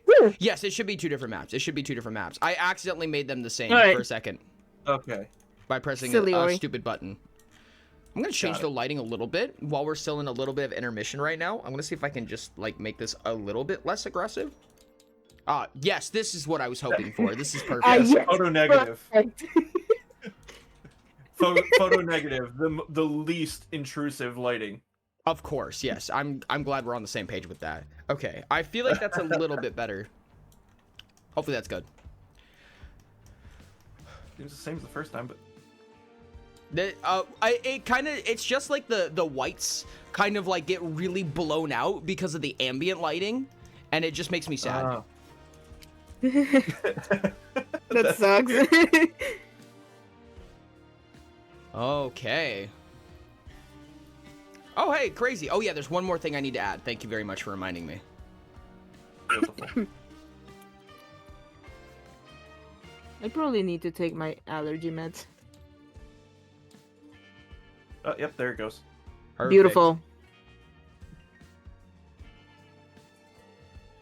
Credit where credit is due. Do where credit Elf. is credit. Yes, Elf Elf fucking made these cooked. maps. Elf made these maps, and they are absolutely delectable. Elf W. Oh, Sky is realizing something today. Sky is realizing something today. Where's the Pious return party going? Who knows? It could be anywhere. Gee, I wonder where. Interesting. These are the maps of Chimeros. Okay. I'm surprised So, they didn't get it earlier, considering. What's up? Ori, I got one thing. Can we put a dot like right about? Oh, what was the thing? Was it? I forgot how to do the ping. Was it Oh, tab? Yep.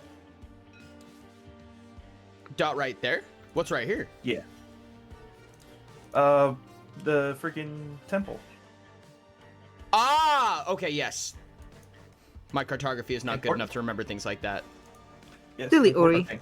It was technically in the center, but the center is all desert. Yeah. Yeah. So now it's in the center-ish, Yes, exactly. quote unquote. It's like, okay, we got desert here and the lake here. That works. Oh my God, Gronkle coming in with the everything is canon. You are so true about that. Imagine it. Imagine everything being canon. That'd be terrible. Everything. I cannot relate. I got no idea what you're talking about. Moonshi's like, I've never been canon before, they say, playing Pi's Return actively. I say being the person most influential to Orion. I will have you know, Maki is a one-of-a-kind creature and is not canon. They That's what you say. being canon. Everything Yeah, is canon. Pi he says explodes right now. Guys, I have really bad news. Fuck. Well, season's over. Well, bye everyone. It was fun while it lasted. Sorry guys. Time to pack up, go home. We almost survived session zeros. Yeah. We only lost one of them. Okay. You guys ready? Yep. So, these two scouts are kind of waiting for you to get rested and situated across the deck. Your ship here is extremely luxurious. You are in basically Atlas's first class right here. You have a huge ship that's decorated with a ton of not just siege weaponry and battle adornments, but it is also just very, very comfortable, right? You have nice seating, you have good food, you have a chef in the lower deck who prepares food for you. You have anything that you could ever need. This is going to be a long travel. This is going to be several days, but you're set up for basically weeks just for the sake of selection. Maki, this is not what ships look like to you. Ships normally come with getting beat. Not literally, but you get my point. Yeah. Sometimes literally. Sometimes literally, yes. People are like nice to you, like actively very, very polite towards you. As this is a ship designed for diplomatic adventures, which means that everyone here is trained to be nice no matter who you are, right? Everyone here is extremely diplomatic. So you can do the worst things in the world and they will look at you and cherish you.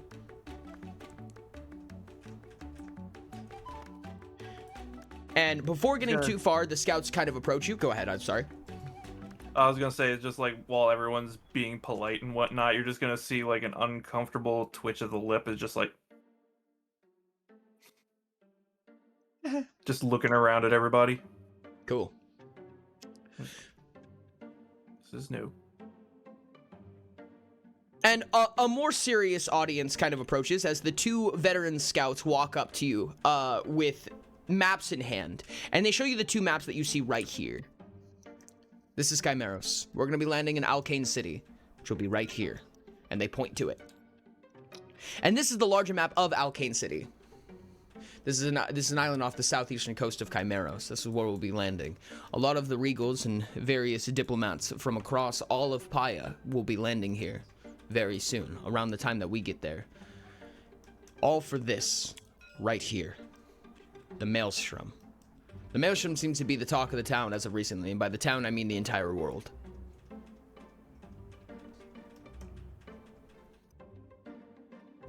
The last time that an important subject was spotted was right here. This is our last known whereabouts, but that was some time ago, so not sure as to where they may be now. I see.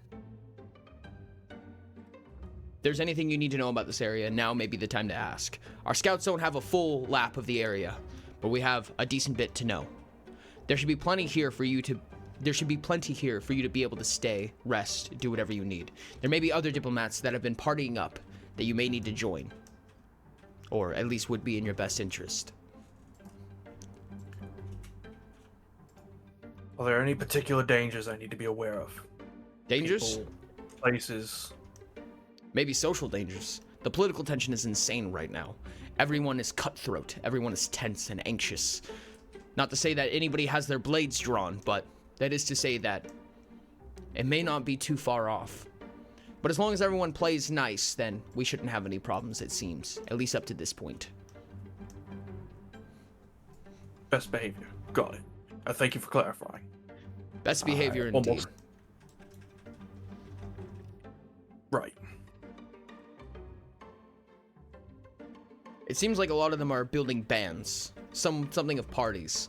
Alkane will be the place where we can begin the routes leading into the rest of the cities. These lower cities are treated something of the capital, these southeastern coastal cities, as well as this island city that we'll be going to.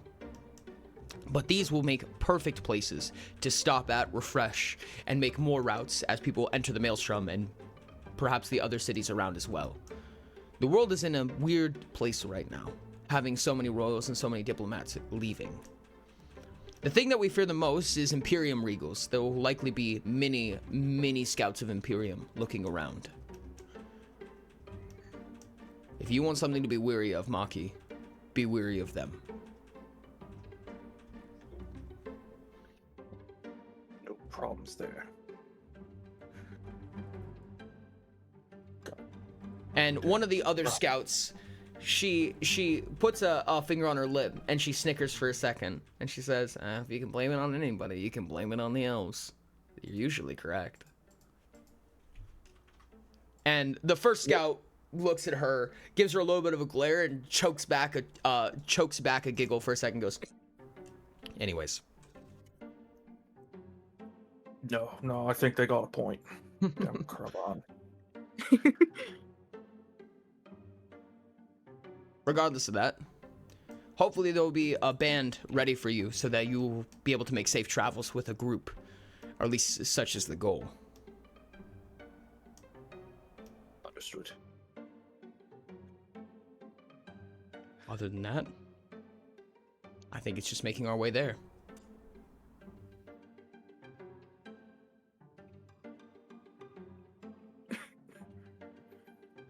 Is there anything else? I'm sorry, go ahead. What is the estimated time for us to get there? Well, we're gonna have to go through the canal. Probably going to be a week's travel, moving slow and cautious. Understood. Is there anything else you guys would like to know about Chimeros?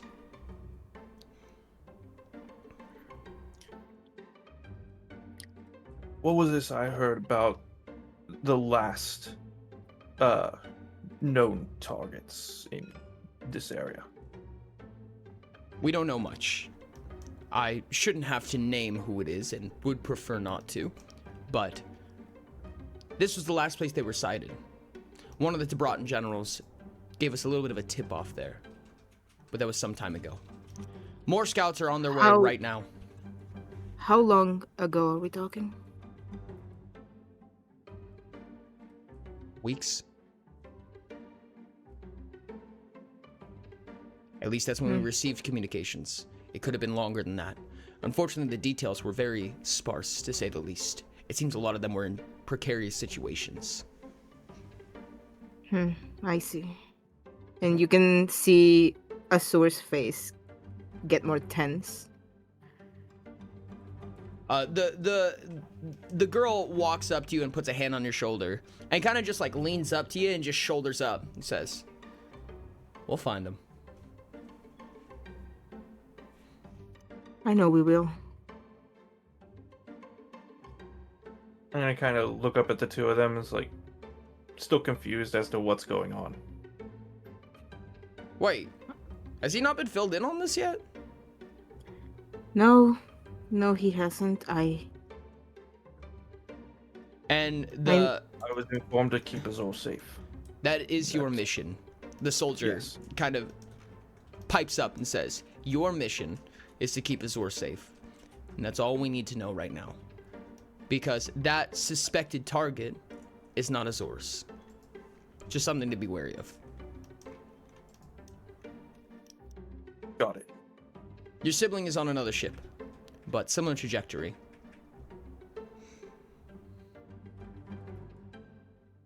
I hope they're fine. I'm more scared for anyone that shows face to them, truthfully. Fair enough. Especially Mirage. There's a place somewhere down on the north side of the island that I feel like they would love. I only got to peek around, quick look at it. Wasn't my type of place, but I think Mirage would find home there. Oh yeah? Mm-hmm. It was a reutilized prison Basically, all the prisoners killed all the guards or contracted them and made a home for themselves. Seems like Mirage's type of group. No disrespect, of course. No, it's understandable. Guys, really? Doesn't seem like the price for royals. Mirage doesn't seem like a royal. My brother just has the title of a royal, but he never acted that way. You know, I got in a sparring match one time with him. I won't do that again. Sounds like a fun individual. You could say that. My brother is fun to spar with. I have won against him many times, but sometimes I feel like he wasn't trying. As you say that, the veteran kind of like opens his eyes and widens them, looks at the girl, and she goes, and he kind of, I've never had that many broken bones before, but I guess that's how that goes.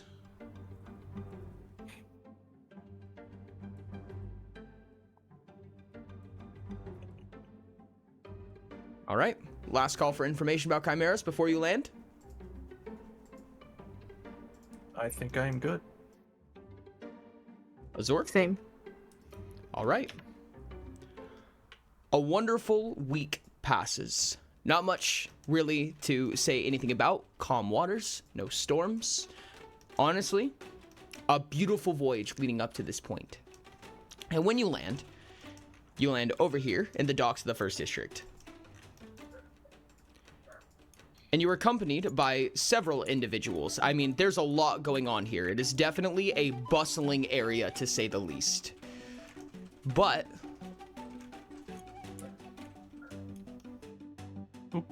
Poopers. give me just a second. I'm gonna have to grab out a lot of pieces here. Oh no. Uh-oh. Not for any specific reason, of course. No. Nothing at all. And just a few others. Nope, not you. Nope, not that one. Not yet. Not that one. No, not way. Oh, shit. Oh no. Are you okay, Ori? I'm completely fine. Don't even worry about it. Are I you don't think sure? he's okay. I, in fact, do not think that he is okay. A large number of people seem to be on their way in the same time. Now, immediately you were approached by a few folk that you don't recognize very well. Azure, you recognize Princess Cora, mostly because most Regals would know Princess Cora, the Princess of Kaino, accompanied by 2 other elves. As well, across another boarded ship is kind of somebody who stands out, to say the least. An angelic Cambion who seems to be shoulder to shoulder with another person that doesn't read as anybody that you would know, but kind of feels like somebody you should know in a weird way.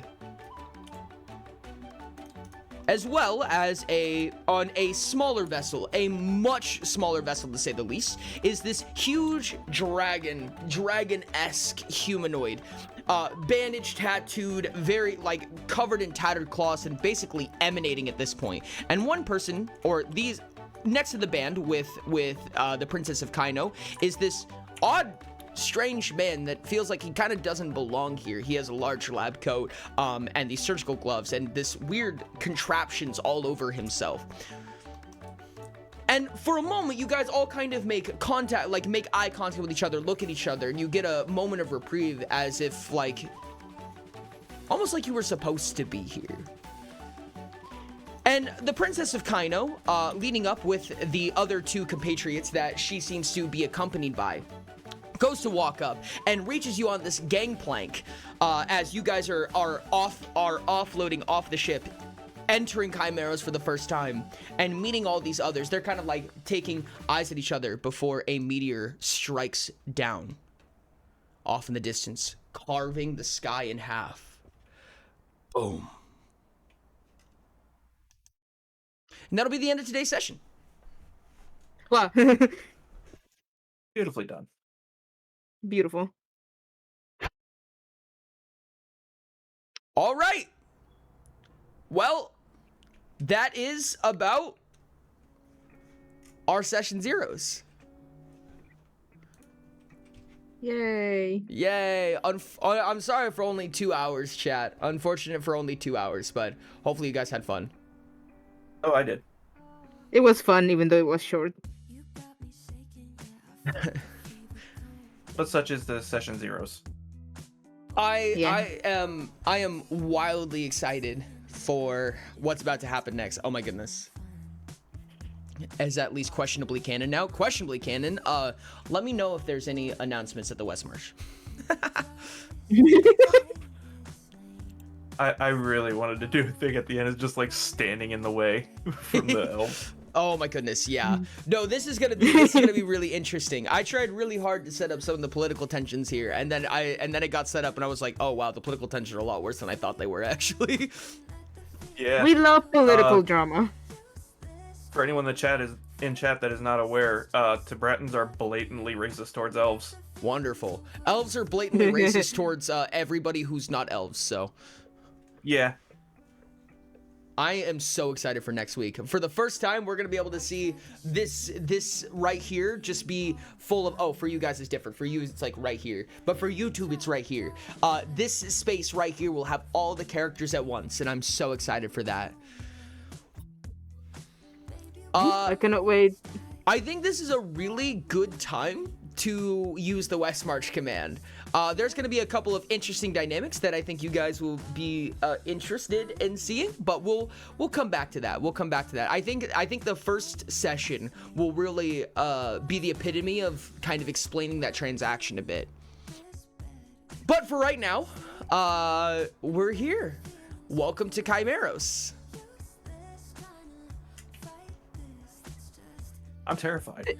The idiots finally came together in one place. It actually happened, chat. It actually happened. This is crazy. Who knew it could even be? We'll have to learn to play. We'll have to relearn how to play, don't worry. Lamau. Yeah, we're gonna have a little bit of setup. We're gonna have to make sure that all the character sheets and everything's gussied up and set up and everything's fine. We're gonna have to start keeping track of renown scores. That's crazy.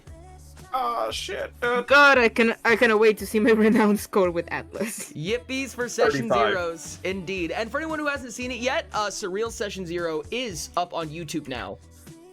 So if you guys have not seen it yet, minus the people who can't see it. Sorry, guys. Just say you dare tease us. You dare tease us?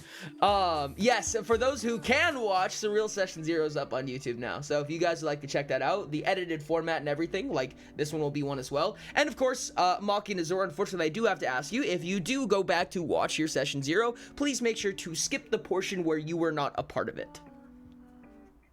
Okay. Got it. I mean, do your best. I'm not gonna make you like hold to it down to the teeth, but just do your best to avoid spoilers. Okay.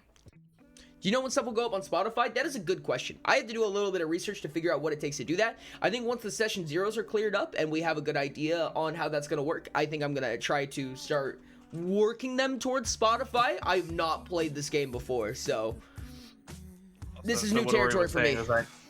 I need to get acting lessons. Is that what you're saying, Ori? Yep, that's exactly what I was saying. Sure, it's time for improv class. Fuck. We all need acting lessons. Would love some, honestly. Give me some of those. Yep, felt that. It'd be nice to not stumble over sentences. I'm Lelo. I'm playing a Lelo. I can kind of stumble. I feel the hell out of that, honestly. I have to just let the freaking ADHD fly in some places.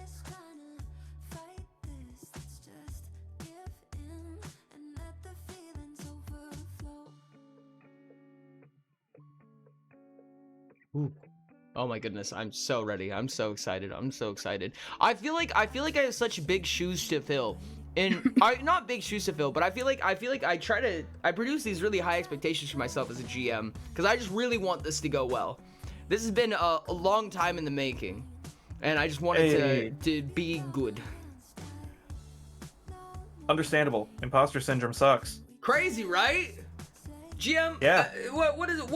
Sherbs, what is it like GMing the Pious Redemption campaign? Absolute fucking chaos. I'm sure this will be fine. Like, what does it take to be a it great would all DM? be Imposter fine. syndrome. Yes.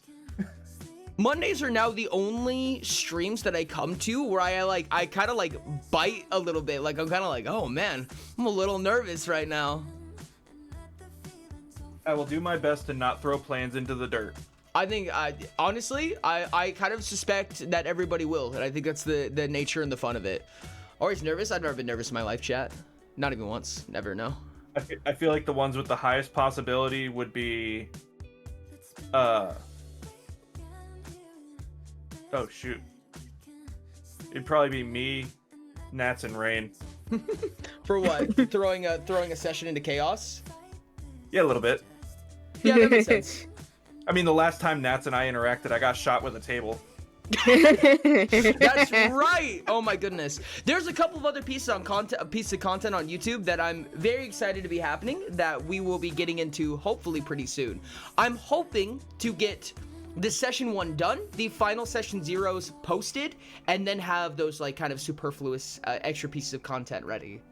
I woke up with splitting headache and missed the moon sheet. No, Soup, I'm sorry. Hopefully, I think Oh no, Soup. this Monday should be the session 0s coming up. So, if you guys haven't seen it, of course, there's the VODs on the VODs channel, and of course the edited versions in podcast form and video format on the Ori Does channel. So if you guys want to check that out, they're usually about a week after their live stream. So, oh my goodness, a lot's going on. A lot's gonna happen, chat. I'm ready. Can't wait for next week. I'm definitely so ready for this. Sorry for the super short stream, chat. It was an exceptionally short stream, but you know, I guess session 0s kind of be like that. I cannot wait for next week where we actually have a long stream. Oh my Just goodness. beeline it and do a round of peak. All right, chat, it's time for Pious Return. Just kidding. We knew session 0s were gonna be short. You chill. Yeah. Short stream was fine considering yesterday's monstrosity. That dude, yesterday was crazy. Oh my god, dude, I'm so excited for Dynamic Initiative. We're gonna have the Pious Return cast is gonna have to actually do a round of Dynamic Initiative so that we can make sense of what it means. My goodness, it is a grueling but so fun form of combat, in my opinion.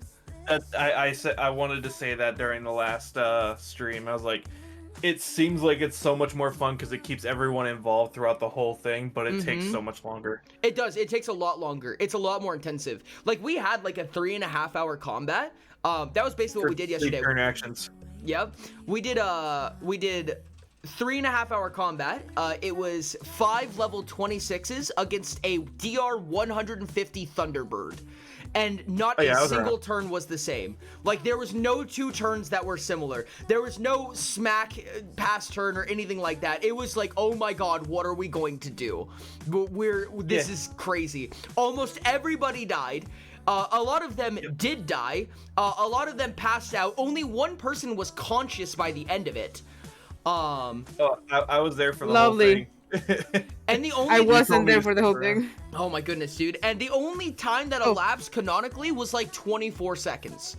Like, the fight ended in about 30 seconds total. Yeah, the freaking the one that got me was, all right, I'm gonna throw him into the pool. Great, I'm gonna stand up and shoot the bird. I'm gonna stand up and shoot the bird. Yeah, Rick's Then had this passes thing out where they passed out and then someone threw them into some stamina regenerating bath water, and then Rick's regained some stamina, stood up, shot the bird, and then passed out again. I just wake up and I start firing. Boom. Splash. Got this. It was so funny, dude. It was so fucking funny. I loved it so much. I'm so excited for a combat like that. There's a ton of features of the Adventures Guide that I am so excited to get into. Like, I know this is gonna be like we need like an entire, like, you know, it's weird to be making plans on stream, but I feel like we need to take like a break Monday to talk and just go over Adventures Guide shit. Because there's a lot to go over. I was only unconscious for, canonically, less than 6 seconds. Yes, because you got telekinetically thrown into a bath. Characters like And Stinky. I mean, we can always pick a day that's not busy. No, 100%. And make sure all of our character sheets and everything is set up as well. I think that's going to be really important. I say as a joke, knowing that Ori and Rain are always busy. I've never been busy in my life. Don't even worry about it. I call bullshit, sir. I was there. Nah, Yeah, I also call bullshit. Nah. All right, guys. I think we're going to go ahead and wrap up. I think we're going to find our raids. Thank you guys so much for playing. I'm excited to see you guys and all of the others at the same time. Wow. Yes. Yay. I appreciate you guys. I will talk to you soon. Bye, Ori. Bye. All right, chat. Good day today. Save this before I forget, because I will cry if I don't save this table. Goodness me.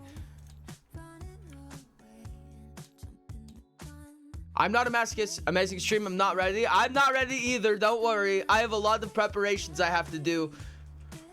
Good stream. Thank you for the good stream. I appreciate you guys. Thank you guys so much for the good stream. Let's go ahead and find somebody to raid out to. I have no idea who. Blood on the clock tower. That's kind of funny. Yeah, no, that's kind of funny, actually. Chat, make sure to copy that raid message. You know the gobbledygook that comes with this. I thank you guys so much for being a part of this, for being here, for enjoying these sessions with us. I would like to say that it's gonna ramp up pretty soon. Oh yeah. Can't wait for this show until the show's up on YouTube. Believe me too. I'm ready. Thank you guys so much for being here. I will talk to you guys very, very soon. I will see you guys tomorrow for what is tomorrow? Chat Chooses. Tomorrow's Chat Chooses. Hey guys, be here for Chat Chooses tomorrow. That's gonna be a fun one. I love you guys. I will also see you next Monday for another Pious Return. You guys are amazing. I love you. We'll talk to you soon, and bye.